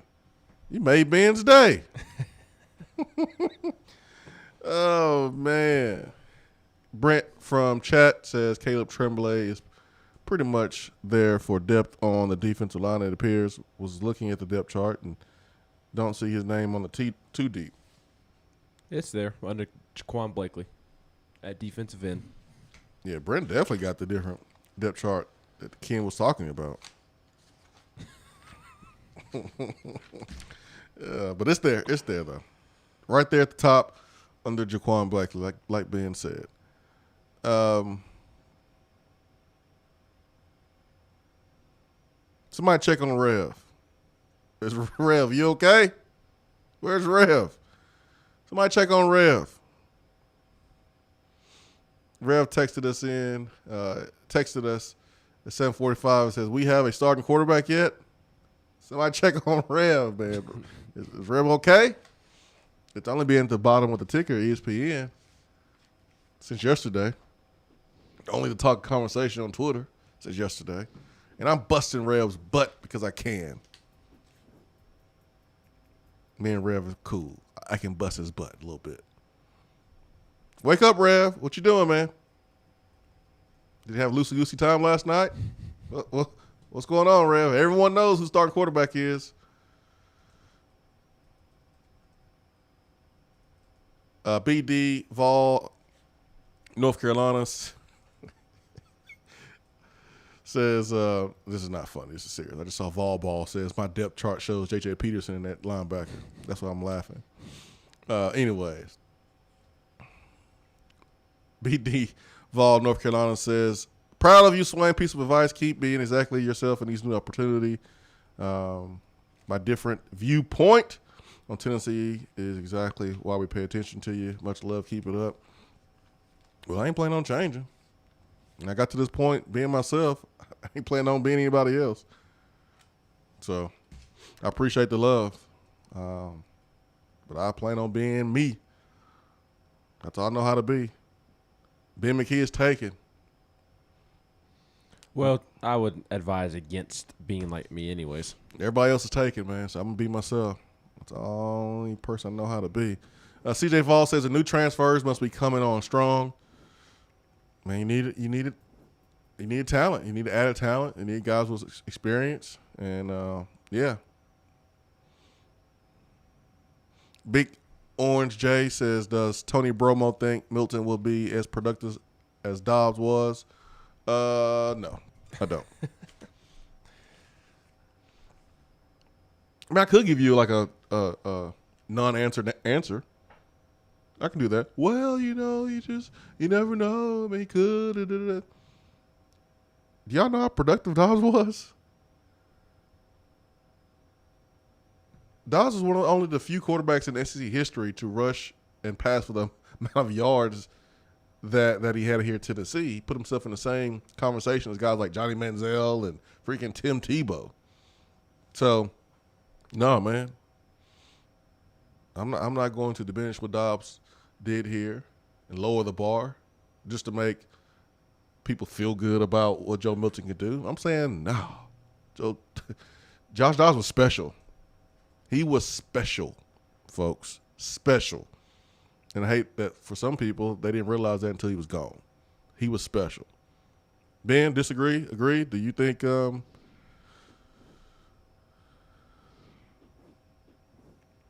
back to the question, that Milton will be as productive as Josh Dobbs? I agree with you. I'm not having not seen Joe Milton under Josh Heupel and seeing Joe Milton's tape at Michigan and knowing that he has some things to work through. I'm not willing to sit up here and say right now before a game is played that he's going to be as productive as Josh Dobbs. Josh Dobbs was one of the best quarterbacks in the country when he was at Tennessee. And Joe Milton has the skill set to be one of the best quarterbacks in the country, one of the best quarterbacks in the SEC. But he has had some things that he needs to work on this offseason, and hopefully he was able to iron out those kinks. If Josh Heupel is the quarterback developer that we have discussed and think that he is over this offseason, then I believe with the help of Alex Golish and Joey Halsley that those kinks have been eliminated. And I do believe that Jim Harbaugh ruined Joe Milton. I think the same way I felt Bo Nix had a Gus Malzahn problem, not the other way around. I feel Joe Milton had a Jim Harbaugh problem. Jim Harbaugh did not have a Joe Milton problem like Jeremy Pruitt had a Jarrett Garantano problem. Joe Milton had a Jim Harbaugh problem. And now Joe Milton is now actually with a true, genuine quarterback developer. 3 of them. So I expect those kinks to be ironed out, and I think he'll have a solid season. But I'm not willing to say that he's going to be as productive as Dobbs before I've seen him play a game, because although I do think Milton will be productive, I mean, he's still a question mark. Well, here's the real answer that I probably should have said off the top. He won't be because he won't be asked to be. Think about the offense that Josh Dobbs played in. Mm-hmm. Think about the culture that he was in.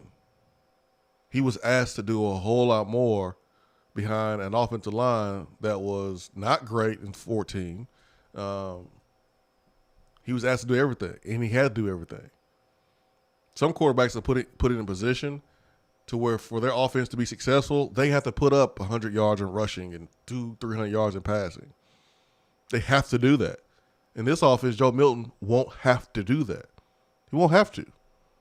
So he won't be asked to have that same type of effect as Josh Dobbs. But again, I'm not lowering the bar just for a new player to feel good. No, man, the bar is high. And I'm saying no until I'm proved wrong. Just like we get a great pass rush come in here, I'm not going to say, hey, man, can he be the next Derek Barnett? Nope. Remember how Fred White hated doing that? Mm-hmm. Yeah, he could be the next. Nope. Nope, the bar is high. We're not just going to throw that out there until you prove it. When you start rounding third base, then we'll say, okay. But you ain't even got the first base yet. We already talking about what you can do and comparing them to a great. No, man, I'm not doing that. Nope. Nope. Then the Mafia says blank Tim Tebow 3 times on the text box. Back to back to back to back. Blank Tim Tebow, blank Tim Tebow, blank Tim Tebow. All right, Neil and Mafia, it must be game week. It must be game week. If it's a game week, speaking of Neil and Mafia, shouldn't we be receiving a phone call at some point? It's usually later on in the week, but since the game is on Thursday, it's tomorrow. Yeah, well, doesn't he typically call in like the Friday? The day before the game, yeah. So that's tomorrow is a normal week Friday. But maybe since it's not a normal week, he waits until game day. Maybe. Since he can't call in on game day. Maybe, but I mean, does he really want to bring that type of energy against Bowling Green since they are butt booty terrible? And, maybe wait to. Yes. What other game are you going to bring that type of energy Next week. to? Next week. Maybe Neil Mafia doesn't have anything left in the tank since the West Virginia. See how I'm baiting Neil Mafia? What? I don't have anything left in the tank? I'll show you, Swain. Yes. Show me, Neil Mafia. Prove me wrong. All right. Mid-Tennessee Vol says you may have discussed it earlier, but where is Aubrey Solomon and Big O on the defensive line depth chart?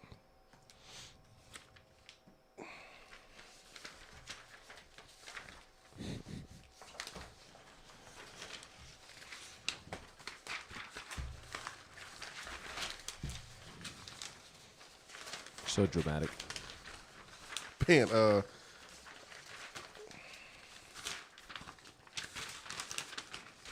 there it is.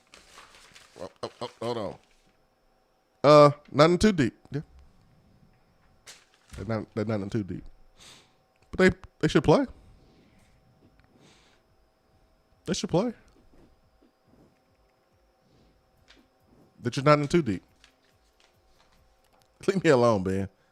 Mind your business. Why don't you leave Amari Thomas alone and let him take care of his business? I'm not messing with him. I'm just answering the question. He's not in too deep. He's not in too deep, but he'll play. That's the thing about defensive line. You don't have to be in the too deep to be able to play. You'll get your reps. There'll be a lot of rotation. Do y'all think we'll get 3+ sacks against Bowling Green? Connor from GA. We better get 3+ sacks against Bowling Green. We better. I remember there was I forgot what year that was. Let's open the game, and we didn't rush the football all that well. But we beat the team, but we didn't rush the football like we wanted to. And folks was App like, State. No, I think it was before 16. Utah State. It wasn't Utah State. It wasn't Austin P. I think it was against Montana. Oh, I don't know. I think it was when Dooley was the coach. Montana. I couldn't tell you a single thing about that game other than Tennessee won. It was on ESPN 8. It was on Ocho. I think it was Montana. I'm gonna go back to the game. Look at the stats. And our rushing yards was like super low. And folks are like, is this a reason to be concerned not rushing the football against Montana the way that we thought we would? I was like, yeah, I don't know. It's something to monitor. And then we just couldn't rush the football for the rest of the year. But we can pass it, though. That was 2011, but we can pass it. And so, like, if Tennessee doesn't go out there and get to the quarterback and sack the quarterback against Bowling Green, I'm going to have kind of the same feeling like, this might be a problem. It might be a problem for the season. But who knows? Somebody may not play that is pretty good at rushing the passer and may play later on. Who knows? Or a defensive lineman or a linebacker or a secondary player that may be good at getting to the quarterback. You just never know at the beginning of the season. You have things like that happen. So it just depends on the situation. But, yeah, I think we certainly need to get to the quarterback 3 or more times against Bowling Green since, we are going to put up 60 according to Ben. Yes. So I would only imagine. No, before somebody takes that as gospel, I said like a week and a half ago, I think Tennessee is in the 40s.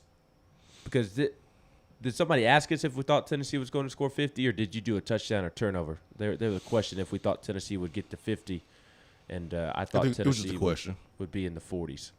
It was just a question that day. I think 42, 45, somewhere in there. I think Tennessee wins like 45-10. Yeah. Moose says Swain, is Coach Fulmer still connected pretty well to the program, or has this investigation pushed him out again? He was at practice a couple days ago. So, Coach Fulmer's always going to be connected to the program, but I think he fell back a little bit, which I thought he should. A lot of bit. Really good idea to kind of fall back a little bit and not make yourself too public, because what happened was flat out embarrassing. But with some time passing, he means everything to this football program. You just hate that his legacy was tarnished a little bit as AD, but no, he's been connected. 865-255-03 is our telephone number. It might be time to give ESPN another for what from your show. We might have to double up on the for what. Oh, for what's coming up, and I've got for what's galore. My goodness, getting beat 58-0 by IMG. What's the school again? Sycamore. What? Bishop Sycamore. Bishop Sycamore. Oh my goodness. I think J.J. Peterson is the assistant head coach up there. I think that's where I heard Jeremy Pruitt was the head coach, and Brian Niedermeyer was the linebackers coach, and Shelton Felton was the outside linebackers coach, and Sal Sinceri was the defensive coordinator, and Larry Scott was the offensive coordinator and tight ends coach. Chris Winke's the quarterbacks coach. Oh man, I was hoping it was Chico Canales. Homie with the cleats. Bringing the backpack everywhere he went, taking a picture of it. Homie with the cleats. Oh, that's the Kevin. Coach. That's Kevin Beard. Kevin Beard's the receivers coach. Yeah. That was Will Friend's the offensive line coach. Oh, he actually coaching in college. And his players already hate him. Yep. That's the way it be sometimes. Swain Event. Be right back.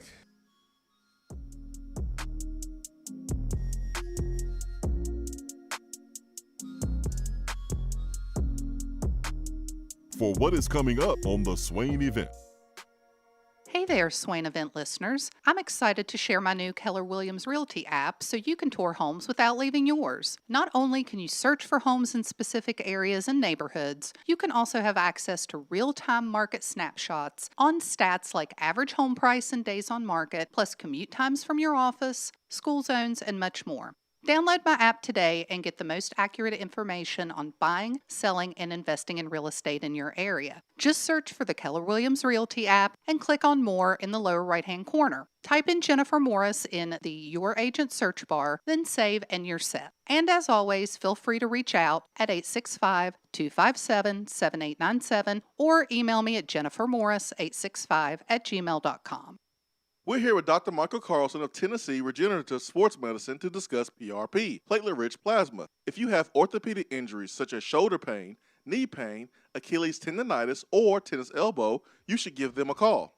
Good to be back, Jason. We specialize in non-surgical orthopedics, so we treat damaged tendons, ligaments, and joints, including rotator cuff injuries, knee injuries, and elbow and foot problems by using ultrasound-guided injections with PRP.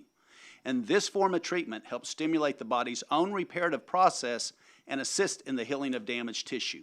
Doc, what makes your training different than others? I've been practicing in Knoxville for over 26 years, and I'm certified in interventional regenerative orthopedic medicine through the American Academy of Orthopedic Medicine.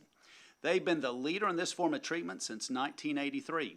I also teach this form of treatment on a national and international basis to other physicians, residents, and medical students. Here in our clinic, I'm the one doing the procedure, and we're using your own PRP, which are concentrated platelets, to treat your injury. So in other words, Jason, it comes from you and it goes back to you. So you know exactly what you're getting and know exactly the level of training involved. Do what the pros, college athletes, and I have done, and visit them online at trsportsmedicine.com. Tennessee Regenerative Sports Medicine, East Tennessee's leader in PRP therapy.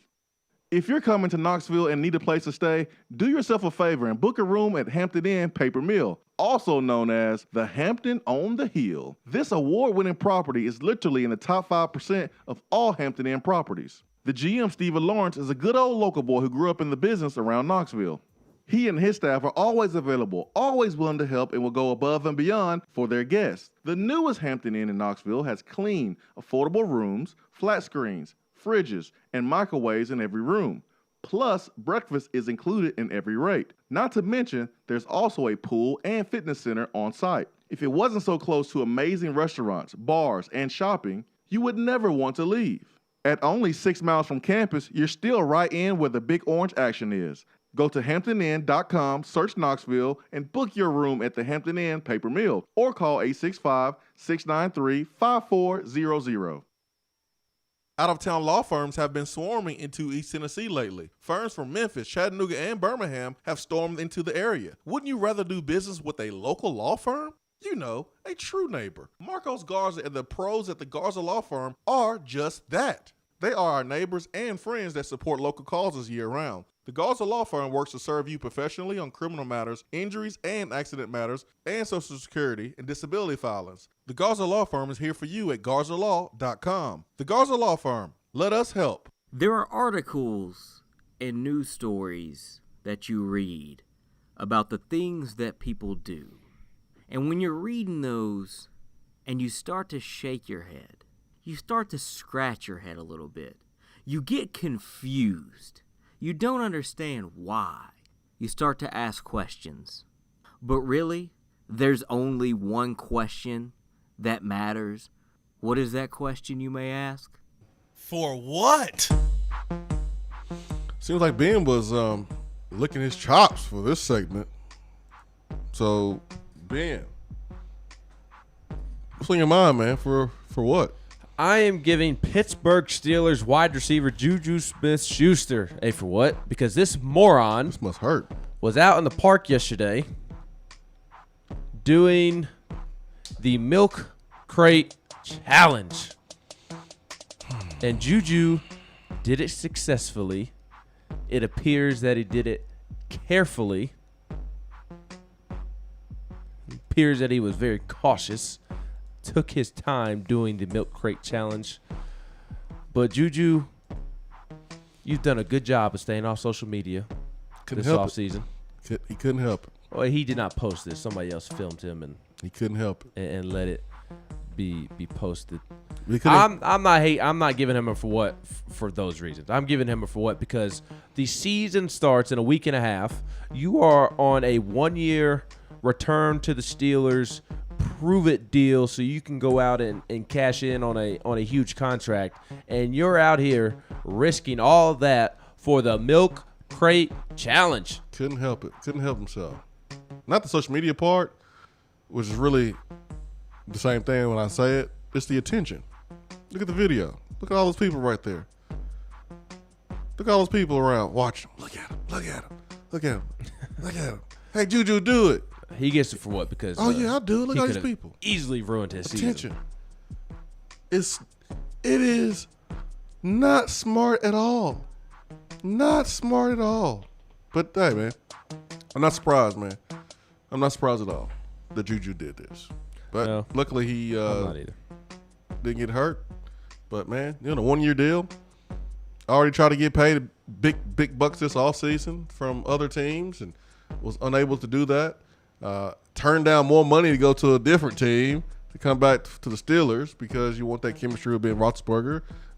Maybe one last time to now go out and prove that you can get a big contract. Well, and you don't want a fake quarterback and Lamar Jackson throwing you the football on a prove it year either. Maybe. Facts.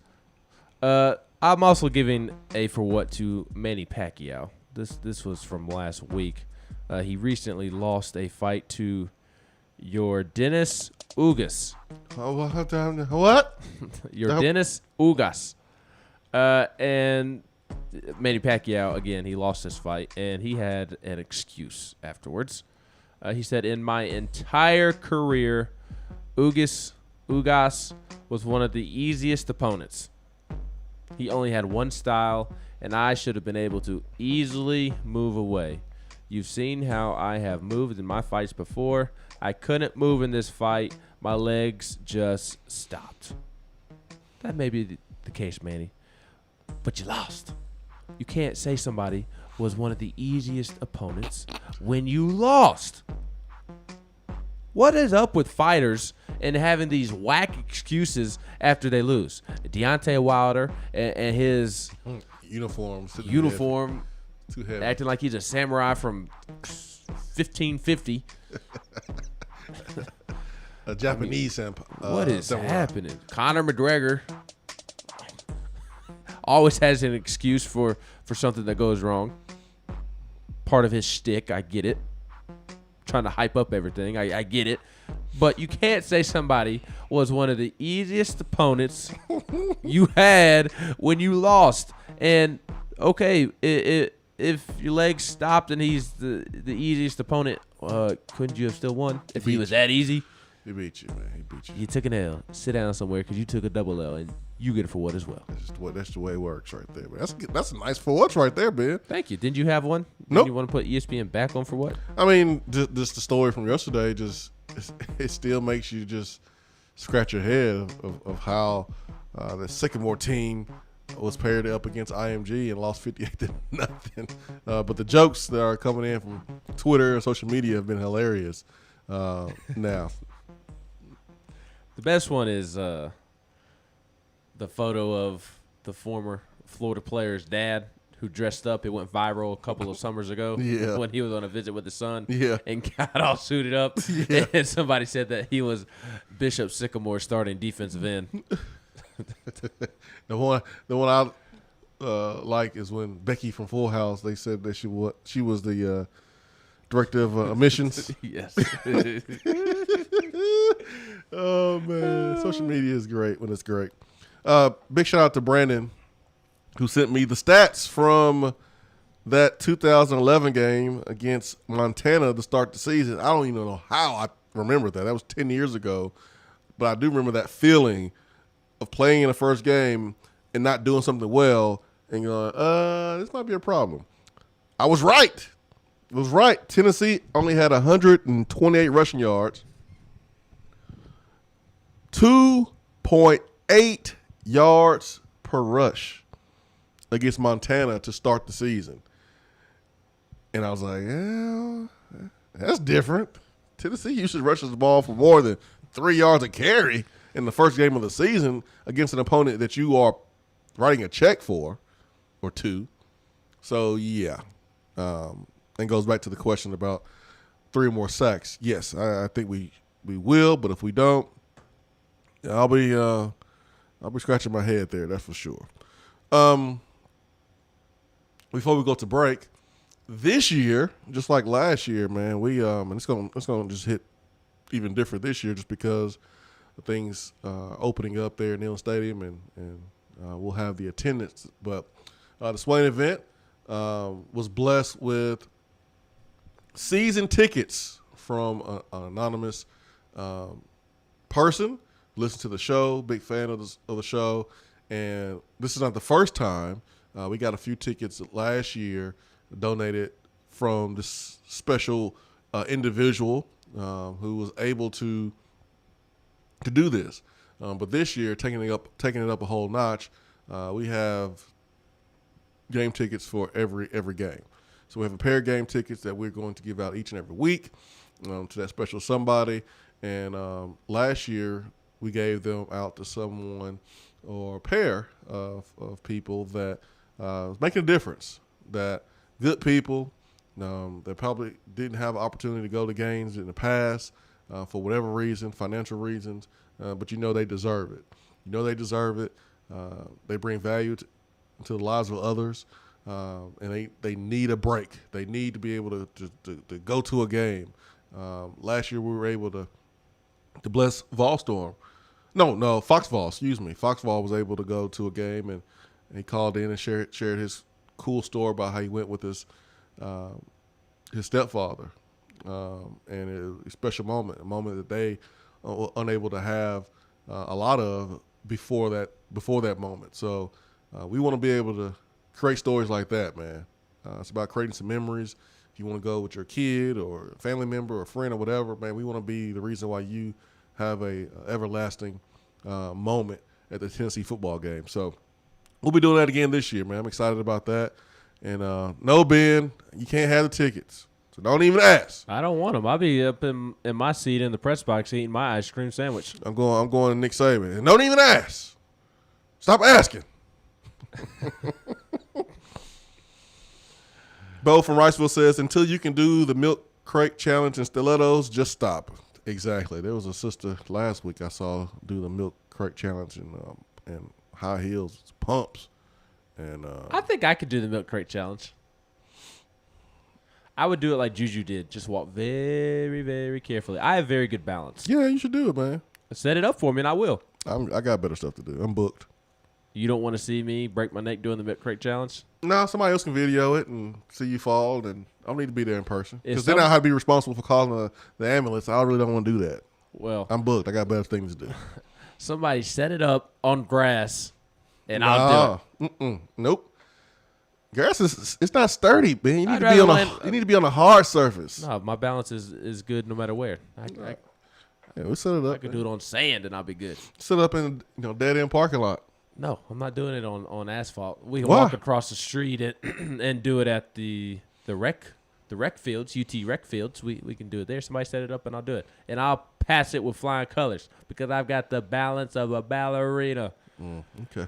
There are athletes, professional athletes that wish they had the balance of me. You say so. Daniel Vall says he'll be at the game. Not go Big Black. Oh yeah, he said I'll be at the game. Go Vols. Go Big Orange.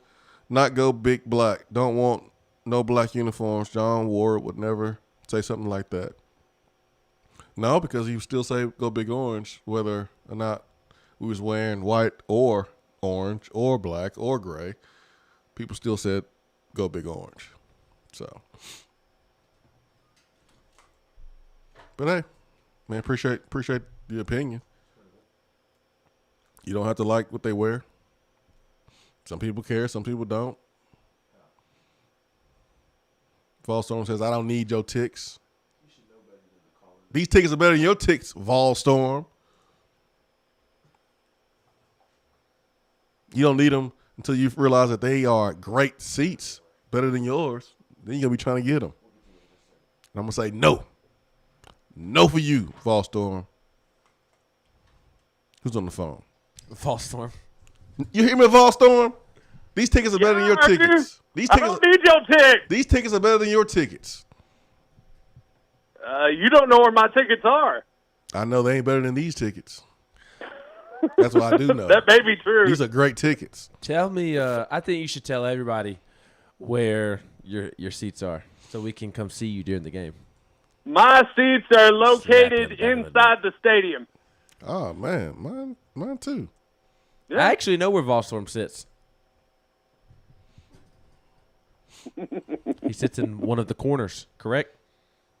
No, you are wrong. Oh, I don't Nice know. try, though. I don't know who I'm thinking of. I thought you sat No in, points in for the you. corner. What part of the stadium will you be sitting at, Volstorm? Where's your tickets, man? I will be sitting with people clad in orange and white. Oh man, he's so secretive. Go by Volstorm on the show. No one knows your real name except I do. And yeah, and then I know it. It's like Josh, right? You won't. I think it's like Philip or something.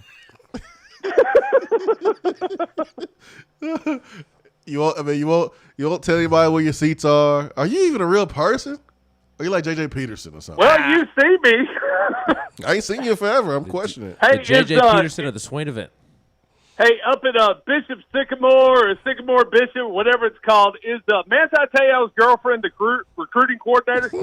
She's the volleyball coach. She's the cheerleader. Volleyball coach. She's the volleyball coach, a cheerleading coach, and the girls' basketball team coach. Hey, I have a great idea for the milk crate challenge for Ben. What's that? We set it up in the parking lot No.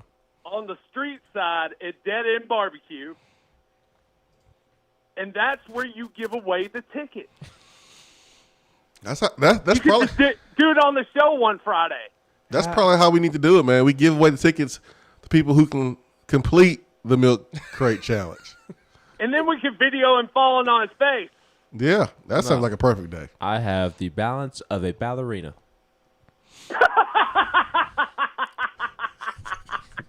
That was a good one. Good job. Ain't nobody believe that. Nah, not at all. That's like believing J.J. Peterson's on the roster. Yeah, exactly.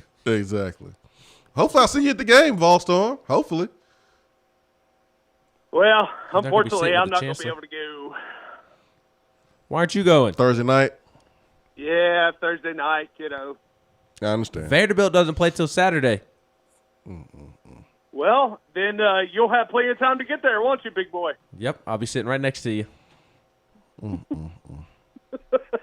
Y'all ain't got no sense. Let's go Bucks. ETSU. ETSU. That's Bucks, right. Bucks, That's Bucks. right. Let's go Randy Sanders. Let's go Terry Fair. And T Fair still up there. Never mind. No. Fair's never was up there. I don't know. You thinking Teddy Gaines, who was not coaching up there. Gotcha. Oh, dear Lord. Well, at least we now have a starting quarterback.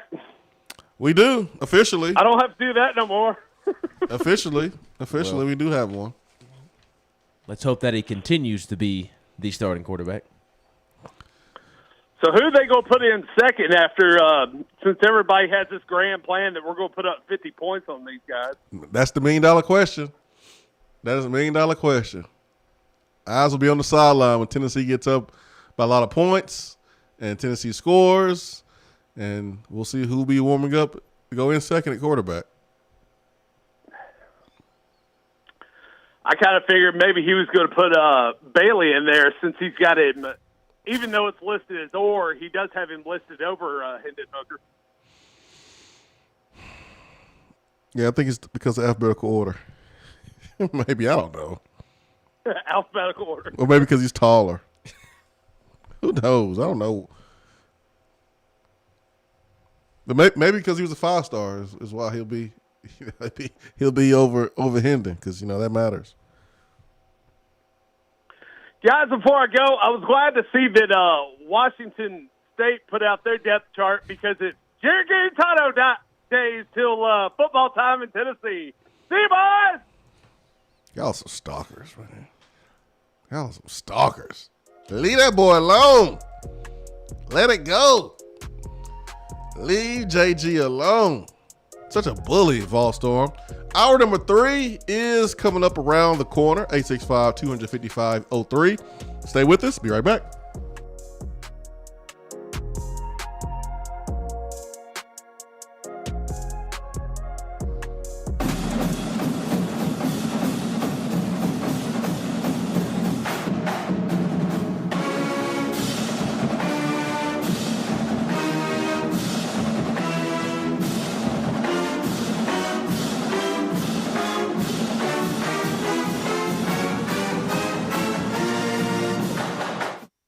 3 of the Swain Event is brought to you by the Low T Center and lowtcenter.com. Do you know your numbers? Feel like you again. Let us help. Guys, your health right now is more important than ever. I recommend Low T Center. That's where I get my levels checked. It all starts with the annual wellness exam where they do a comprehensive health assessment exclusively for men, making it quick and easy to take care of your health. And now they offer monitored self-inject at-home testosterone treatment. Most insurance is accepted. Go to lowtcenter.com now to book your appointment and make your health a priority. Low T Center, reinventing men's healthcare. At Iris Networks, we know that business communication solutions are critical to your success. Since 1998, we've been helping businesses in East Tennessee by providing reliable and affordable high-speed fiber internet and voice solutions. That's why Iris Networks is your Tennessee communications partner. With internet speeds up to 100 gigs and work-from-anywhere solutions like mobile apps, video conferencing, and file sharing, we make sure you can stay connected to your customers and great communities we live and work in. Iris Networks, because just like you, Tennessee is our home. Out-of-town law firms have been swarming into East Tennessee lately. Firms from Memphis, Chattanooga, and Birmingham have stormed into the area. Wouldn't you rather do business with a local law firm? You know, a true neighbor. Marcos Garza and the pros at the Garza Law Firm are just that. They are our neighbors and friends that support local causes year-round. The Garza Law Firm works to serve you professionally on criminal matters, injuries and accident matters, and Social Security and disability filings. The Garza Law Firm is here for you at garzalaw.com. The Garza Law Firm. Let us help. It's a new season, which means it's time to rep your team in new ways with gear from Game Time Sidekicks. Rep the Vols with every sip with a new tie-dye tumbler or bottle. They also have a new NFL Players Association product line, so you can support your favorite VFL on Sundays. Want to put your own flair on a tumbler? Game Time Sidekicks has you covered with options to add your own text or even a monogram on the back of your favorite team tumbler. To check out everything that Game Time Sidekicks has to offer, go to GameTimeSidekicks.com. Carry your team with Game Time Sidekicks. Is that as low as you can go? Okay, thank you. Hello, is that as low as you can go? Okay, thank you. What are you doing? Calling around to get the best rate on a car loan. Why? Everyone knows Alcoa 10 is the best choice to purchase a vehicle or refinance your current loan. And with low interest rates and 90 days to your first payment, it's a no-brainer. You can even apply online and sign all the documents from the convenience of your home. Yeah, I don't know what I was thinking. Alcoa 10 Credit Union. It's so easy. Go to atfcu.com for details. Rates are dependent on credit score and equal housing lender. When you start your own business, you know that branding can make or break a new venture. That's why Swain Event relies on 42nd Street. 42nd Street is a strategy agency focused on finding creative, open-minded, results-driven solutions to brand design. After over a decade of operations in East Tennessee, the brand architects at 42nd Street have the experience and creative know-how to ensure the success of your business branding, logo, web presence, and more. To see a real-life example of their amazing work, you can check out our website at swainevent.com. Don't trust the branding of your business to just anyone. Check out my friends at 42nd Street online at 42st.com or give them a call at 865-382-7007. 42nd Street, brand, strategy, design.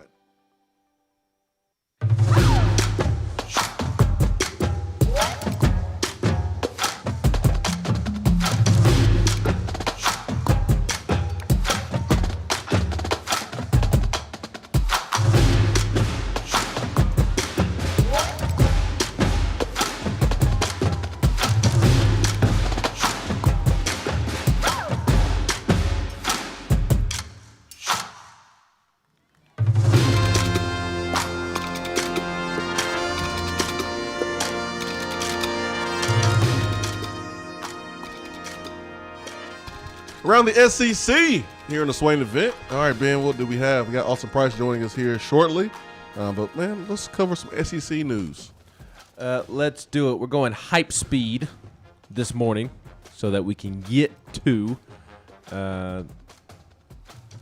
Uncle Austin here in a couple of minutes. We'll start with the SEC establishing event cancellation policies. The SEC announced yesterday their policies for event cancellations in all sports for the 2021-22 athletics year. In the event a team is unable to begin or complete a regular season conference event due to the unavailability of participants, due to COVID, injuries, or other reasons, that team will forfeit the contest and will be assigned a loss in the conference standings. The opposing team that is ready to play will be credited with a win in the conference standings. Both teams will be deemed to have played and completed the contest for purpose of the conference standings. If both teams are unable to compete due to the unavailability of participants, both teams shall be deemed to have forfeited the game, with a loss assigned to both teams and applied to the conference standings. Both teams will be deemed to have played and completed the contest for the purpose of the conference standings. The commissioner retains discretion to declare a no contest for any event if extraordinary circumstances warrant.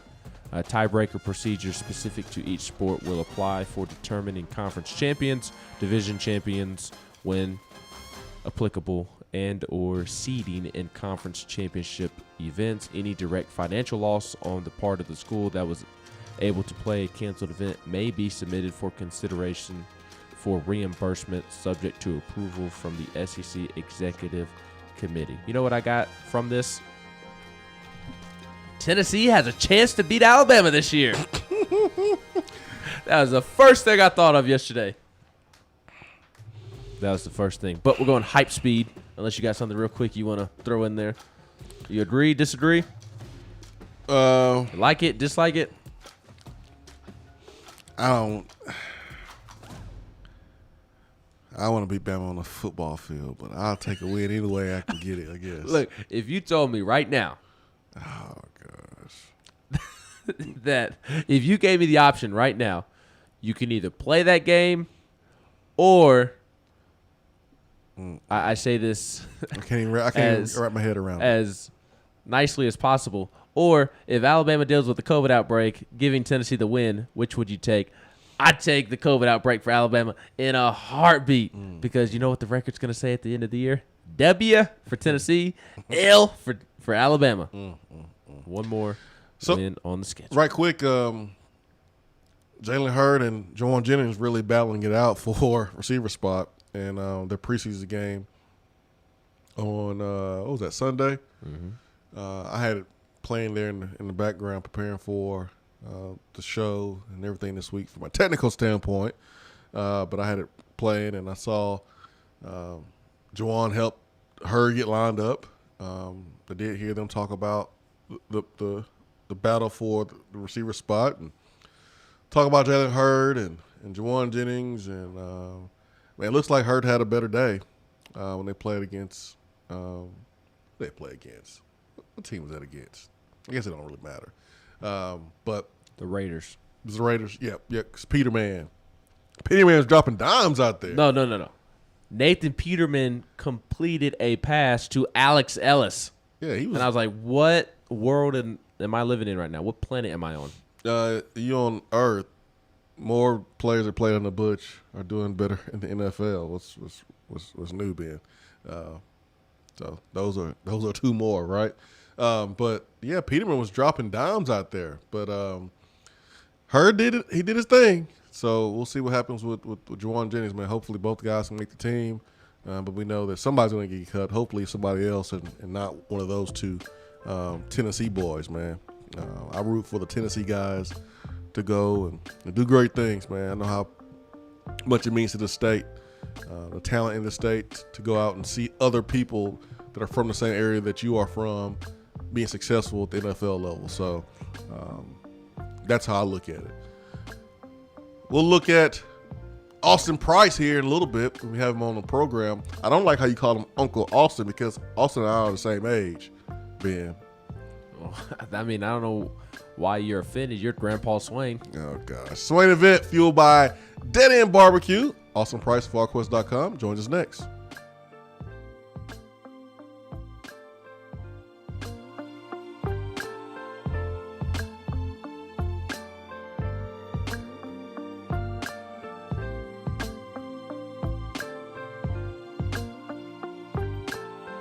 Hour 3 of the Swain Event is brought to you by the Low T Center and lowtcenter.com. Do you know your numbers? Feel like you again. Let us help. It's a new season, which means it's time to rep your team in new ways with gear from Game Time Sidekicks. Rep the Vols with every sip with a new tie-dye tumbler or bottle. They also have a new NFL Players Association product line, so you can support your favorite VFL on Sundays. Want to put your own flair on a tumbler? Game Time Sidekicks has you covered with options to add your own text or even a monogram on the back of your favorite team tumbler. To check out everything that Game Time Sidekicks has to offer, go to GameTimeSidekicks.com. Carry your team with Game Time Sidekicks. Is that as low as you can go? Okay, thank you. Hello, is that as low as you can go? Okay, thank you. What are you doing? Calling around to get the best rate on a car loan. Why? Everyone knows Alcoa 10 is the best choice to purchase a vehicle or refinance your current loan. And with low interest rates and 90 days to your first payment, it's a no-brainer. You can even apply online and sign all the documents from the convenience of your home. Yeah, I don't know what I was thinking. Alcoa 10 Credit Union. It's so easy. Go to atfcu.com for details. Rates are dependent on credit score and equal housing lender. When you start your own business, you know that branding can make or break a new venture. That's why Swain Event relies on 42nd Street.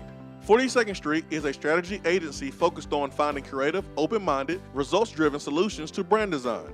After over a decade of operations in East Tennessee, the brand architects at 42nd Street have the experience and creative know-how to ensure the success of your business branding, logo, web presence, and more. To see a real-life example of their amazing work, you can check out our website at swainevent.com. Don't trust the branding of your business to just anyone. Check out my friends at 42nd Street online at 42st.com or give them a call at 865-382-7007. 42nd Street, brand, strategy, design. Top 100 barbecue restaurant Dead End Barbecue is a no-brainer when you are craving the smoky flavor of quality Q. Dead End makes it easy to enjoy their fantastic menu with online ordering from Chow Now for pickup. Or if you don't feel like leaving the house, then have Dead End Barbecue delivered right to your door by Loco Knoxville or Bite Squad. Cheer on your favorite team with the best barbecue around. Check them out online at deadendbbq.com. Dead End Barbecue. The search is over. If you want to get in on the conversation, call the Iris Networks hotline at 865-200-5503. Grow your business with Iris Networks high-speed fiber internet. irisnetworksusa.com.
Swain Event fueled by Dead End Barbecue, and we go to the Iris Networks hotline.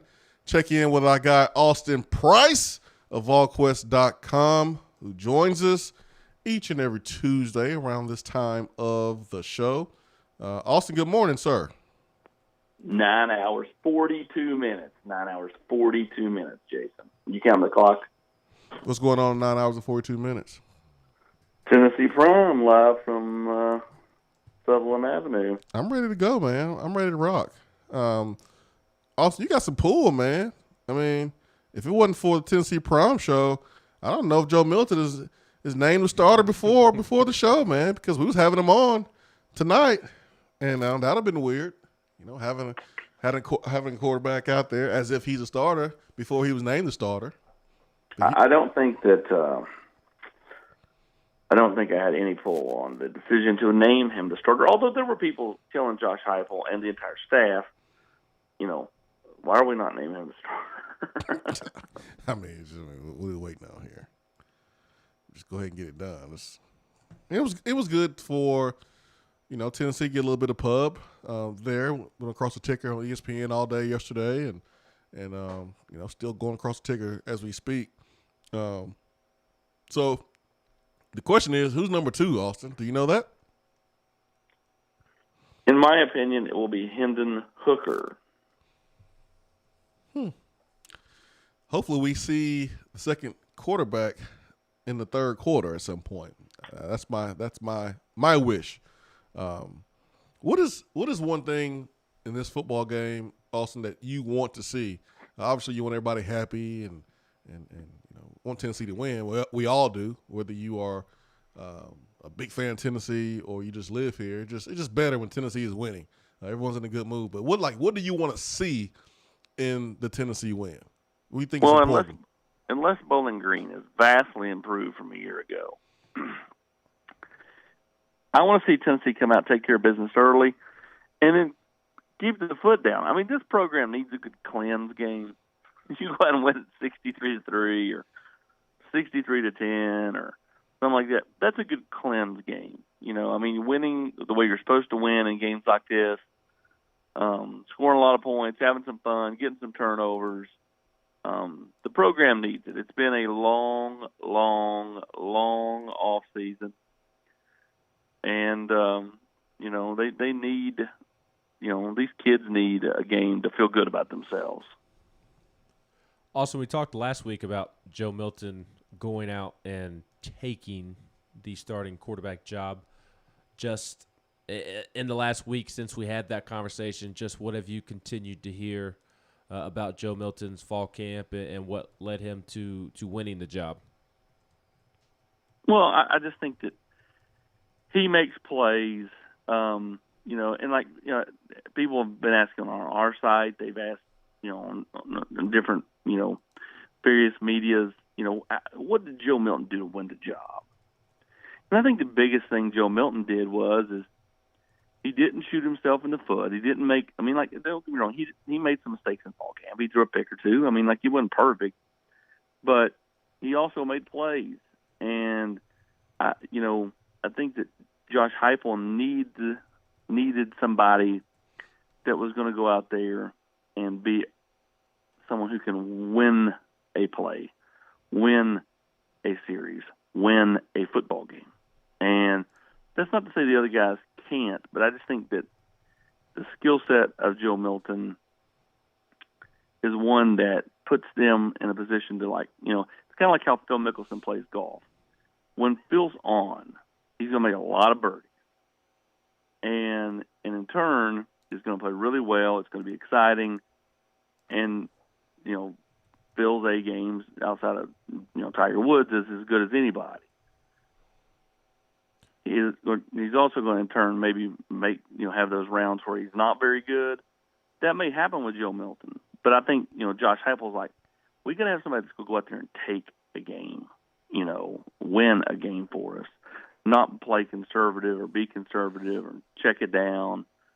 And, because, you can lose a lot of games, playing not to win instead of, playing aggressive to win. Mm-hmm. So, case in point, yesterday in practice, they're doing 11-on-11 work. Offensive line gets beat for a couple of sacks. It's 3rd and long. Joe Milton uncorks one, about 75 yards. Jalen Hyatt for a touchdown. And as someone told me, that's just not defensible. Nope. The defense had them dead to rights, and the next thing you know, 11's in the end zone. Does that mean that's going to happen in the game? No, it doesn't. But, that's what you have to work off of is what's happening in practice. And those are the plays he's made routinely through fall camp, both with his arm and his legs. And so, he went out and won this job.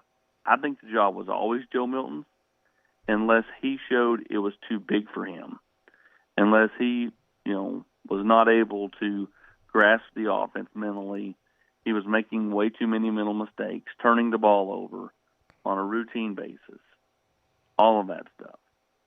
At that point, then the other guys were going to enter the picture and have a viable chance to start. If Joe Milton did what he did in fall camp, he was going to be the guy. You mentioned that you think Hendon Hooker is the number 2 quarterback. What do you think separates Hendon and Harrison for that role? I just think that, Hendon Hooker has been steady Eddie. I think he's been kind of that nice soft pillow through fall camp that the staff, could rely on in case Joe Milton did have one of those game, or moments where he was really struggling. So, I think that's what it boils down to. He was more consistent than Harrison Bailey in fall camp. Austin Price, VolQuest.com here. Again, Heupel didn't announce who the number 2 was.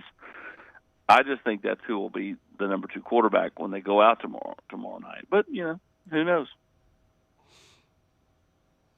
Austin, a lot of Simmons, DT1 on the depth chart a couple days ago. You would have thought that by Rodney Garner's comments that he would not be in that position. What changed? That's a good question.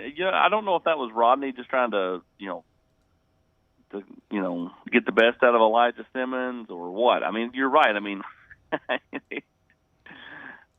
he just eviscerated him, left him for dead, and I think everybody at that point thought, Elijah may help, but it's middle part of the year. There's no way he's starting game 1. Now, again, it's a depth chart.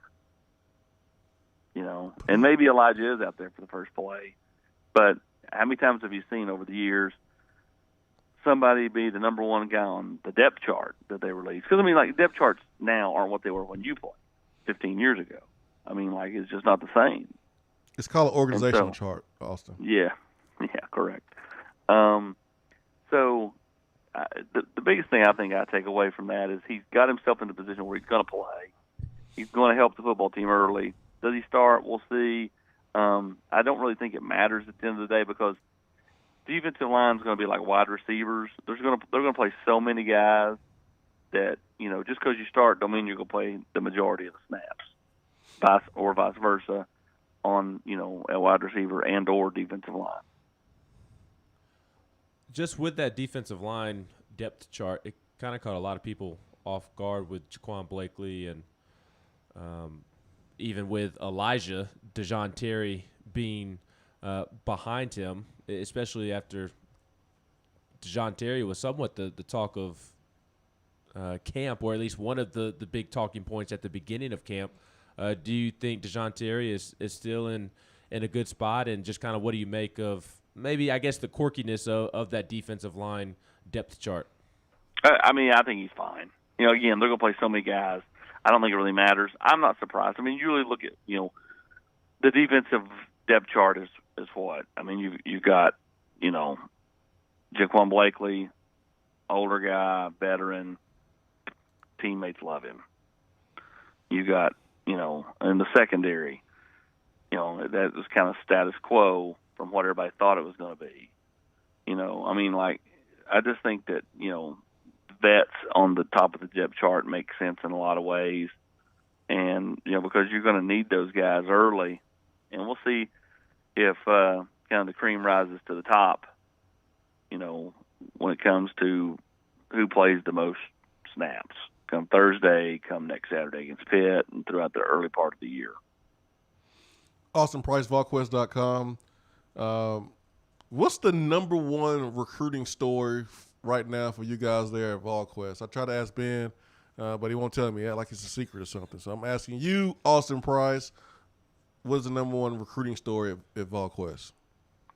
You're talking about just on a day. Who do people ask most about? Yeah, like today, number 1 story, maybe outside the obvious, number 1 prospect in the country. But who are some other guys that Tennessee is talking to? Tennessee's doing a good job with, maybe local, maybe outside of the area.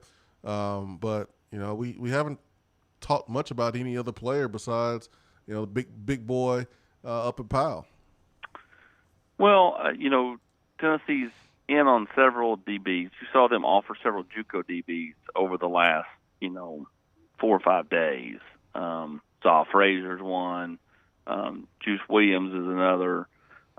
Tennessee's obviously in on, Jeremiah Caldwell, who's the kid that was committed to Kentucky. He's from Michigan. That one right now is kind of Michigan State and Tennessee. They're in on a couple of defensive ends / Leo, basically the Leo position. Outside backers, defensive ends, however they want to use them. Joshua Josephs and C.J. Madden, they're both out of the state of Georgia. Georgia's yet to offer Josephs. That could be coming. If that happens, then I think, Josephs or Madden end up at Georgia, and the other one, I think, likely ends up here. Be interesting to see how that works, but, they're both set to come in town next week for the Pitt game, along with Ephesians Prysock, phenomenal name, who plays Greek god for your boy, Casey Clausen, out in California. Oh, you're a baller there. And Rick. Rick's the OC. That is Rick. That's right. Rick is the OC. But is he the OC like Alex Golish is the OC, or is he the OC that actually calls plays? Well, as Alex Golish would say, that's a hypo question. Knowing the Clausens, knowing Rick, I'm sure he's going to be, making his case to call plays. So, no, Rick don't take no stuff either. So, that is interesting though. But who is calling plays Thursday, Austin? Anyone know? Josh Heupel's calling plays, and Alex Golish will have a big say in kind of what they do. And that's the easiest thing to say. I mean, Golish is going to be up top, and he will have an influence on what is called. But ultimately, Josh Heupel is the play caller. I'm not sure, again, why. It's just like the whole quarterback thing. I mean, was it really that hard to announce Joe Milton was the starter? He got up there and said yesterday, well, he's been taking first-team reps for the last 7 to 10 days. Austin, well, I don't care if a coach comes out and says it. I will never believe a head coach who is calling plays that the OC or the DC really has a crazy amount of say. No matter what the head coach says, I just don't believe it. Head coaches, they call plays for a reason, and it's really hard to get that up. But I won't believe it. If Josh Heupel's calling plays, man, I will tell myself and believe that no one else has any say. But what confuses me is, didn't Heupel say at his introductory press conference that he was going to be calling plays? I'm pretty sure he said early on in one of his first radio interviews or press conferences. Yes, he addressed the team and told him he's the play caller. Exactly. I mean, again, you're not selling secrets to the Russians. I'm not sure why this is so hard, but I mean, hey, coaches, all of them, okay? This isn't a Josh Heupel or Alex Golish thing. It's all of them. They've all been made this way by the great Nick Saban, who, again, eliminated practice access, or dwindled down practice access years ago at Alabama. Then everybody else started doing it. A lot of programs have followed suit with how many people they let talk in the program. No freshmen talk, or assistants don't talk. Now, not everybody does that, okay? But a portion do, because Nick Saban did it. Well, all it's done is drive this train of conspiracies and rumor mill and all that stuff. When Jason played, we used to be able to go and Ben, you were a pup at the time. We used to be able to go in and watch scrimmages. We'd watch the entire scrimmages. John Painter, the great John Painter, who's now back working at Maryville College, he would hand out stats. I mean, who's the running back from Charlotte, from North Mecklenburg, Charlotte, North Carolina? Darrell. He moved to linebacker, Swain. You know what I'm talking about? I'm over here making a Steve Harvey face. I don't. Daryl. And this I guy can't was think one of his name. Swain's teammates? Yes.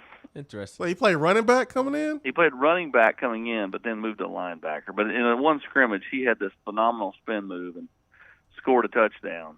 And then they kept him at running back for the fall and then moved him to linebacker in the spring. I just can't think of his last name. What year was I'm this? Sure. Oh God, mid 2000s. Again, it was right around. I mean, Swain would have been on the team. Right, but he played on 4 different teams, so I can't look up one roster. Wow. I would have to. I'm sure Vol fans will remember. It's just Daryl something. Daryl something. North Mecklenburg High School. In Charlotte, North Carolina. Austin, where is Tennessee at in terms of recruiting the receiver position? Well, I mean, I think they're pretty much down to the one spot. We'll see. I mean, they offered the kid from down in Atlanta. Got some good tape. He had a big game at the Corky Kale. Outside of that, I think it's something where they continue to evaluate. I think ultimately, when you get down to one spot in a lot of ways, Tennessee is better served to wait it out and see what they could get in the transfer market potentially with more experience than they are to take a chance on a high school kid, unless they're just over the moon with the high school prospect. You're not talking about Darryl Vereen, are you? Yeah, Darryl Vereen. There you go. No, he enrolled in 07. I was already gone. My bad, Swain. I missed it by a year. Yeah, you stink. But he did commit to Tennessee June 2006. So yeah, Darryl Vereen. That's why I was, shooting out blanks there because spring of 07, he had a phenomenal scrimmage, spin moved right to the house. Again, what year did Nick Saban get to Alabama? 07. 7, yeah. Exactly. And that's when it all started going the other direction. Frickin' Saban, always in the way. Well, you know how Coach Chavis does it though. Gobbling up those running backs, man. That's the way it goes down. This is true. And it has worked for him too. So, hey, won a lot of football games. A lot of guys that played at the next level made a lot of money because they came in as running back and left as a linebacker. So, just didn't work that way for Vereen. Man, had a couple of different coaches and was weird. All right, anything else, man? I got one more for Austin. Who has more touches, not carries, but who has more touches tomorrow night or 2 nights from tonight between Jabari Small and Tyon Evans? Oh man, that's tough. That's why I asked it. It's so easy to, kind of get excited about a guy like Tyon Evans because you hear so much about him. I'm going to go Jabari Small, and here's why. Because I think in these type games, much like, you kind of steady Eddie with who they're starting in the secondary, Jaquan Blakely, and, as much as fans want to see DJ Terry or they want to see Brandon Turnage, same thing here. As much as fans want to see Jalen Wright and Tyon Evans, and I think both those kids will get touches, I think the most touches will go to Jabari Small. But I think it's by 1 or 2 or something like that. It's not going to be like a heavy dose of Jabari Small. I look forward to everybody playing, man. That's what I'll say. I just look forward to a game, Swain. Again, if Josh Heupel's smart, I don't care how well he knows the Bowling Green staff, and he may not know them at all, but just forget about that relationship. Run it up. Just run it up on them. Run it up. And the fans need it. The Yep. fans, if you can run it up, you run it up because the fans need it, the program needs it, the kids need it. For one night against an inferior opponent, you need to feel like we were just the class of that game, and those guys didn't deserve to be on the field with us. They were Bishop Sycamore. Man, blank their feelings, man. Let's go. Run it up. I forgot about one question for you, Austin. J.J. Peterson is in junior college. No. What else? No. What do you think Matthew Solansky did to win the long snapper job, and what do you think Paxton Brooks did to win the holder job? Well, Matthew Solansky is from Morristown, so that's what he did to win the long snapper job. Paxton Brooks is just a great model American. And he's doing everything else on special teams? Yes, it helps his candidacy for the, specialist of the year. Austin's from Morristown, so he always going to represent for the Morristown boys. What Austin really wanted to say was, winners get to do what they want. That's what he really wanted to say. I get to. I went to high school at Morristown East. I'm originally from Rogersville, so I actually like to claim both. If I had a chance to move back, I think I'd move back to Rogersville. I just love the small town feel, and it is a neat little slice of heaven in Hawkins County, Jason, that you probably need to go visit sometime. Take your wife up, get you a room at the Hell Springs Inn. The what? The what? What? Ain't no Hiltons. The Marriott's? The what? What? There have been presidents that have stayed at the Hell Springs Inn. Yeah, there's been presidents stay at the Hilton and the Marriott too. What you need to do is you need to go up. Second full Saturday in October, they have Heritage Days in Rogersville. Heritage Day. Heritage Days. And that is right up your alley, buddy. Nah. Get the kids a couple of rubber band guns and, let them have some fun. Nah, man. We'll go up to Pigeon Forge and ride some go-karts. Swain, do you know where Rogersville is located? I've heard of it before. I have not heard that inn he's talking about, but I've heard of Rogersville before. And growing up in the church, I've heard about little small towns because they would do church trips and bring in pastors from different areas around the South. And so I've heard of Rogersville because of that. Jason's still such a kid at heart that when I say Hell Springs Inn, he just giggles. I giggle because I ain't even know it's Hale. Swain giggles at everything. Hoosierval says that the pharmacy burger is fire at the Hale Springs Inn. See, there you go, buddy. See what I bring?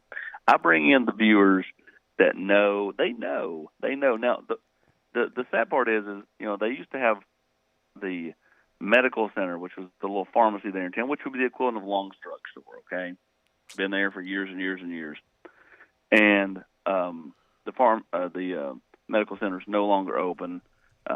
Really miss that place, and but been able to get to Rogersville a few times in the last couple of months after my grandmother passed away, and neat place, Jason. You really need to go visit Rogersville. What are you, Guy Fieri or something? Fieri or something? What are you, diners, drive-ins, and dives? Listen, Austin, is that years, you? For years on Rivalry Thursday, I did like Todd Blackledge used to do Taste of the Town. I would do, and I did not come up with this name. Wes Bowling did. Austin Found, and I would go out and find a little dive.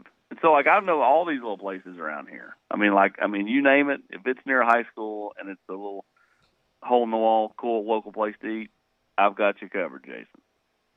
Is Theo Jackson really going to return punts? Yes. Yeah. Nelson wants to know, did that surprise you?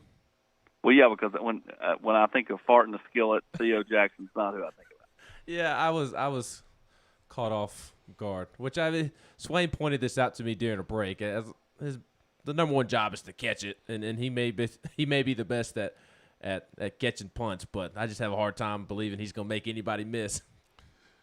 It's weird. There's a lot of skillet farters on the roster.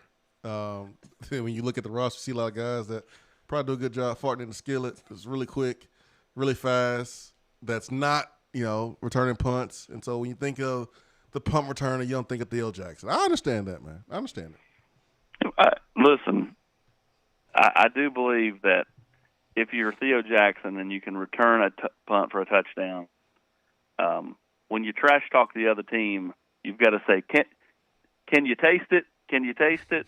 You know, there you go. Oh man, great. Thanks. Hey, Thanks, I do Eckler. want to say, besides Jennifer Morris, who really brings my my segment to life, this spot on the Swain Events brought to you by the Rogersville Tourism Board, where Heritage Days is your day, second Saturday in October. I'll be Googling. I'll get back to you. We got a lot of comments here on the text box. You can go visit. Hey, listen, Davy Crockett's parents are buried in Rogersville. I mean, there's a lot of cool stuff to do up there in Hawkins County. Used to be the capital, apparently. I'll do some Googling. I'll get back to you, Austin. I'll get back to you. I did my own research. I ain't taking your word for it. The great Barry Rice lives in Rogersville. Oh, well, that's the case. That might sold me right there just alone. And drives to campus every day? He's able to work from home a lot of times, but yes, that's what I've already tried. Man, Barry Rice is the GOAT. I'm sold. I'm sold right there.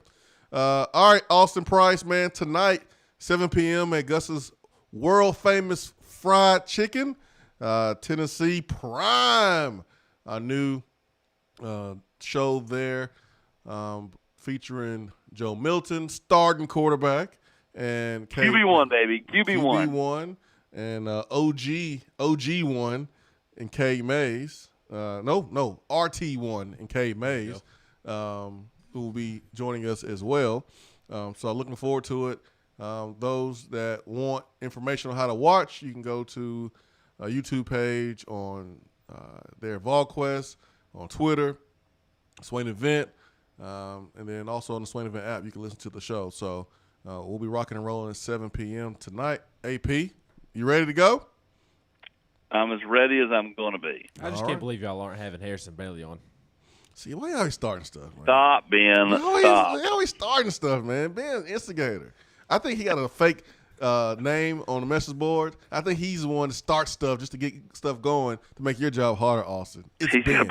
He's saying he's got a burner account. He does have a burner account. He's like KD of Tennessee fan base. He's like Kevin Durant. He got a burner account. I know it. I feel it in my bones. All right, Austin, man. Thanks for the time. Appreciate it, Jason. Thanks, buddy. See you. Trying to get us in trouble, Ben. Trying to get us in trouble. Always trying to create some drama. Oh, man. 865-255-03. Big thanks to Austin Price for joining us today. His time is brought to you by Jennifer Morris with Keller Williams Realty.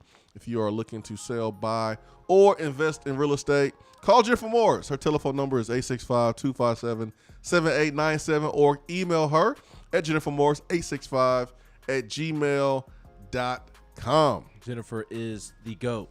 First weekend in the new crib this weekend. And what does she do? Has pizza delivered.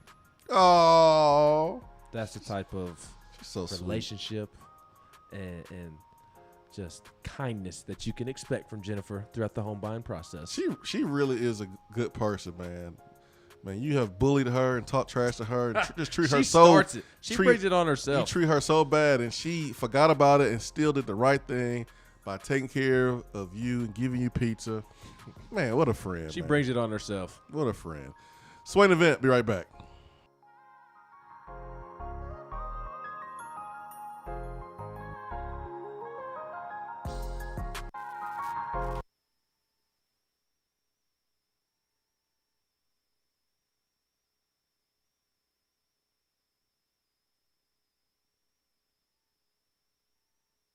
Hour 3 of the Swain Event is brought to you by the Low T Center and lowtcenter.com.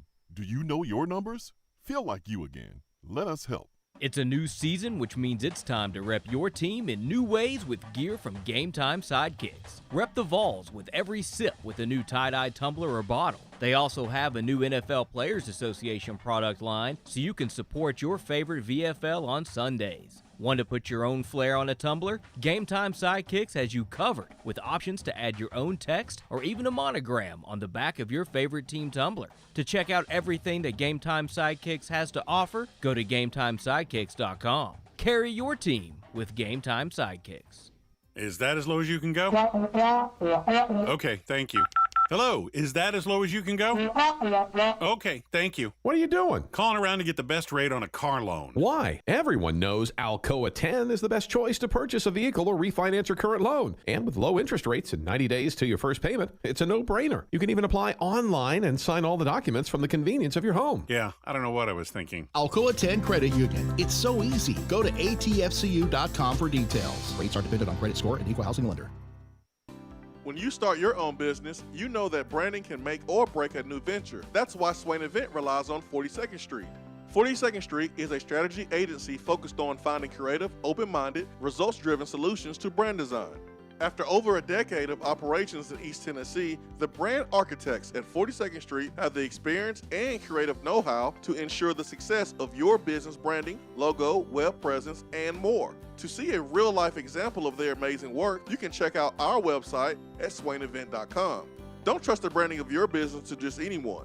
Check out my friends at 42nd Street online at 42st.com or give them a call at 865-382-7007. 42nd Street, brand, strategy, design. Top 100 barbecue restaurant Dead End Barbecue is a no-brainer when you are craving the smoky flavor of quality Q. Dead End makes it easy to enjoy their fantastic menu with online ordering from Chow Now for pickup.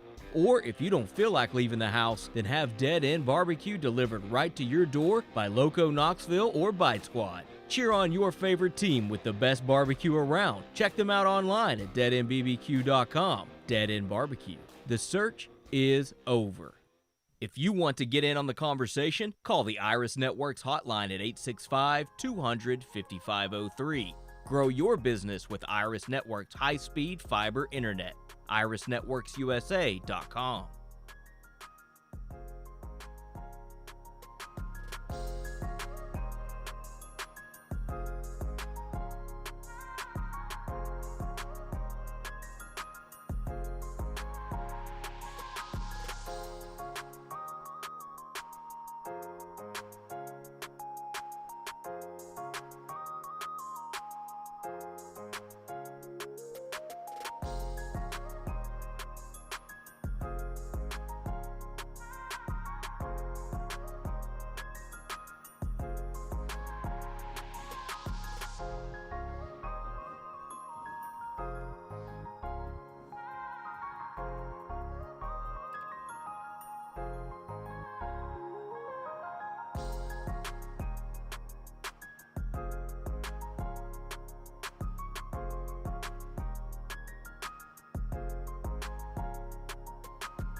Swain Event, SwainEvent.com, fueled by Dead End Barbecue. Ben McKee, Jason Swain.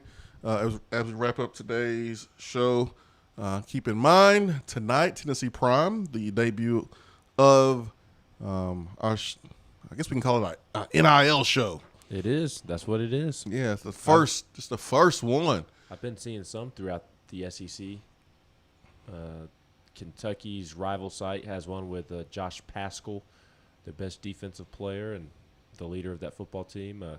Even Vandy's rival site has one with its quarterback, Ken Seals, which Vandy's a bad football team, but Ken Seals is a nice little quarterback, I think. Seen some at other places as well. It's a wave. Podcasts and shows. I'm excited. It'll be good. What's your first question for Joe Milton going to be?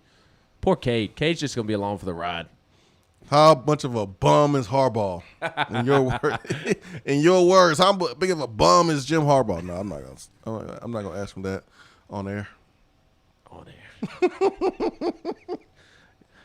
You know me so well, Ben. I'm not gonna ask him that on air. I don't know, man. Just it's a keep the mics on. It's a field thing, man. I don't know. I'll control the mics on site, Ben. So you won't be able to. That is true, but there are times where you forget, my guy. You get distracted. I might. It might be. It's gonna be a bunch of stuff going on, man. Exactly. You have a million things going on. Sometimes you accidentally forget. It's gonna be a lot of stuff going on today. On remote, got the video component. I've been testing everything and going through some rough drafts and some dress rehearsals over here, man. I got my kids over here with microphones, pretending like they Joe Milton, singing, sorry, not sorry,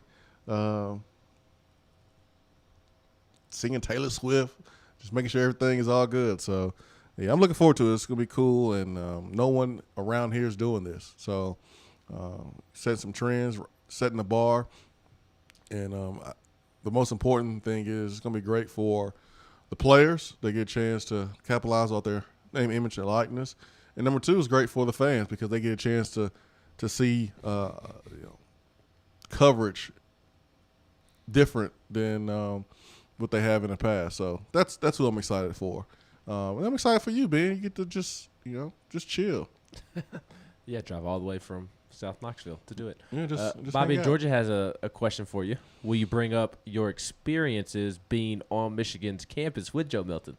I mean, you were almost a Wolverine. Almost, man. I don't think I remember about oh, never mind. When'd you go up there for your visit? I do remember some things about my bet visit. you do. Loosey goosey time.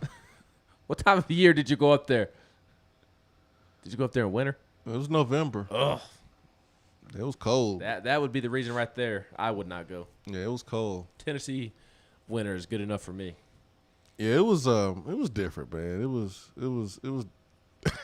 it was different. Robbie says, "Are you gonna sing some recruiting songs with Cade?" Yep. Blank Bowling Green. You're gonna change the words out. We now know Swain's first two questions of the night. The first one to Joe Milton. So, what do you really think about Jim Harbaugh? The second one to Cade Mays. What in the hell were you thinking when you sang that song? I know what he was thinking, man. I'm blaming. He wasn't thinking. Oh, he was thinking. He was thinking about all the hate he got from folks that had something to say. I don't blame him. I understand. I think what we're going to do is one part of the segment every week with Cade Mays, we're going to take the opponent that we play that week, and we're gonna sing the song together, and we're going to put that opponent in that song during that week. That's what we're going to do. So except for Alabama game. You're going to sing. We'll need to be giving them any motivation. No, forget it. We're going to do it anyway. So we got COVID. We're going to get the COVID win. We're going to do it anyways. Yeah, that's what we're going to do, Cade.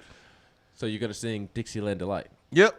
We're gonna Alabama song. You're going to sing an Alabama theme song. And we're going to add in blank Bowling Green this week, blank Pittsburgh next week, blank whoever we play the third week, blank Florida. Tennessee Tech. Blank them. And then blank Florida. That's what we're going to do, man. Blankety blank, blank, blank. That's what we're going to do this season. It's funny now. I mean, it happened years and years ago. And he's all vol, so it don't matter. It's all vol. What them t-shirts, Kay? Let me buy a couple. Yeah. It's all good. It's all good. All right. Real funny on the text box, folks.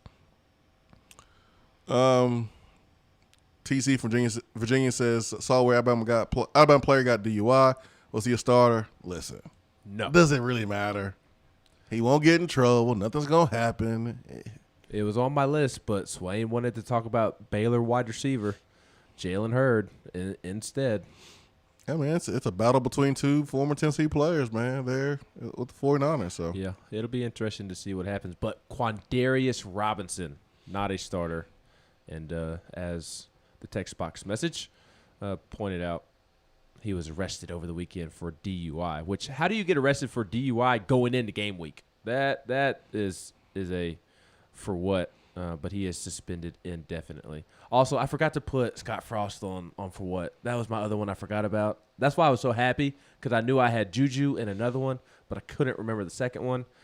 It wasn't Manny Pacquiao. I just stumbled across that in my bookmarks. But Scott Frost yesterday on the offense at Illinois, about half of our game plan was out the window when they lined up how they did. Huh? What? Yikes. Well, so you don't know how to adjust or have basic rules for what the other team lines up in. I don't know, man. That's something else. If Josh Heupel said that after a game, oof. Oh yeah, he'd get torched. As he should. Yeah, he would as get any torched. coach should. That's bad look from Scott Frost. See, Mike, I had a good time at Michigan visit. Okay, that's all you need to know. Had a good time. That's why I almost went. Man, this the place for me. I love this place, and I ain't scared of cold weather either. So, Well, I know it was yoga pants season. I mean, I can understand. that ain't stop. I didn't even really go out and party. The vibe was cool, and I met Bradley Edwards. That was cool. Brian Greasy. That was cool. Was it your Tennessee visit and what you threw up on yourself? That's our time for today. The Swain Events fueled by Dead End Barbecue, top 100 barbecue restaurant in America. Ben, I hope you have a whole gallon of mineral oil with your drinks today, and hope you get mud butt all day. You don't have to worry about that. 865-255-03. It's always our number here on the Swain Event. For Ben McKee, I'm Jason Swain. Hope you have a great day. Peace and love. We are out.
For a replay of each day's Swain Event TV, like us on Facebook. Good morning, Swain Event crew. As the weather heats up, so does our market, and from Johnson City to Knoxville, eager buyers are grabbing up many available properties. The chili is hot in East Tennessee, so if you are ready to buy or sell or want to talk more about our local real estate market, I'm just a phone call away. Or email me at jennifermorris865@gmail.com. And go Vols! JC's Tree and Landscaping Service specializes in quality tree work done at an affordable price. Trimming and removing trees are their specialty. They also offer other services like land clearing, stump grinding, crane services, and all of your basic landscaping needs for both commercial and residential. JC's will give you a free estimate and beat any written quote by a competitor to guarantee that you get the lowest price around. Don't risk your land with a fly-by-night service. JC's Tree and Landscaping is licensed and insured. Give them a call at 865-599-3799. We're here with Dr. Michael Carlson of Tennessee Regenerative Sports Medicine to discuss PRP, platelet-rich plasma. If you have orthopedic injuries such as shoulder pain, knee pain, Achilles tendonitis, or tennis elbow, you should give them a call. Good to be back, Jason. We specialize in non-surgical orthopedics, so we treat damaged tendons, ligaments, and joints, including rotator cuff injuries, knee injuries, and elbow and foot problems by using ultrasound-guided injections with PRP. And this form of treatment helps stimulate the body's own reparative process and assist in the healing of damaged tissue. Doc, what makes your training different than others? I've been practicing in Knoxville for over 26 years, and I'm certified in interventional regenerative orthopedic medicine through the American Academy of Orthopedic Medicine. They've been the leader in this form of treatment since 1983.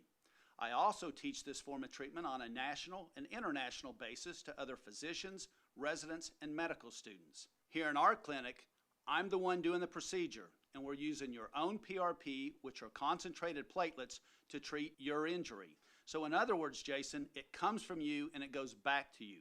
So you know exactly what you're getting and know exactly the level of training involved.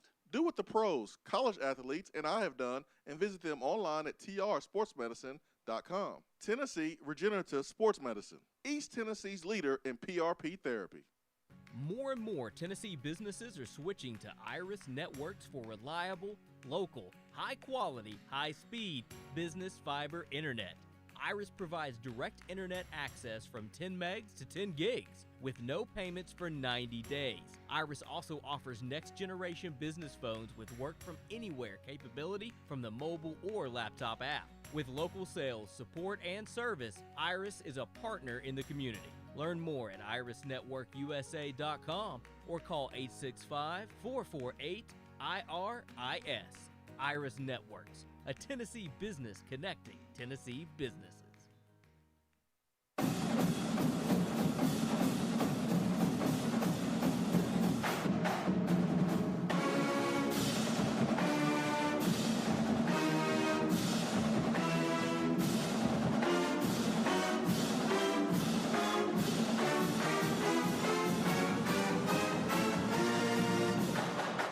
Hour 3 of the Swain Event is brought to you by the Low T Center and lowtcenter.com. Do you know your numbers? Feel like you again. Let us help. Guys, your health right now is more important than ever. I recommend Low T Center. That's where I get my levels checked. It all starts with the annual wellness exam where they do a comprehensive health assessment exclusively for men, making it quick and easy to take care of your health. And now they offer monitored self-inject at-home testosterone treatment. Most insurance is accepted. Go to lowtcenter.com now to book your appointment and make your health a priority. Low T Center, reinventing men's healthcare. At Iris Networks, we know that business communication solutions are critical to your success. Since 1998, we've been helping businesses in East Tennessee by providing reliable and affordable high-speed fiber internet and voice solutions. That's why Iris Networks is your Tennessee communications partner. With internet speeds up to 100 gigs and work-from-anywhere solutions like mobile apps, video conferencing, and file sharing, we make sure you can stay connected to your customers and great communities we live and work in. Iris Networks, because just like you, Tennessee is our home. Out-of-town law firms have been swarming into East Tennessee lately. Firms from Memphis, Chattanooga, and Birmingham have stormed into the area. Wouldn't you rather do business with a local law firm? You know, a true neighbor. Marcos Garza and the pros at the Garza Law Firm are just that.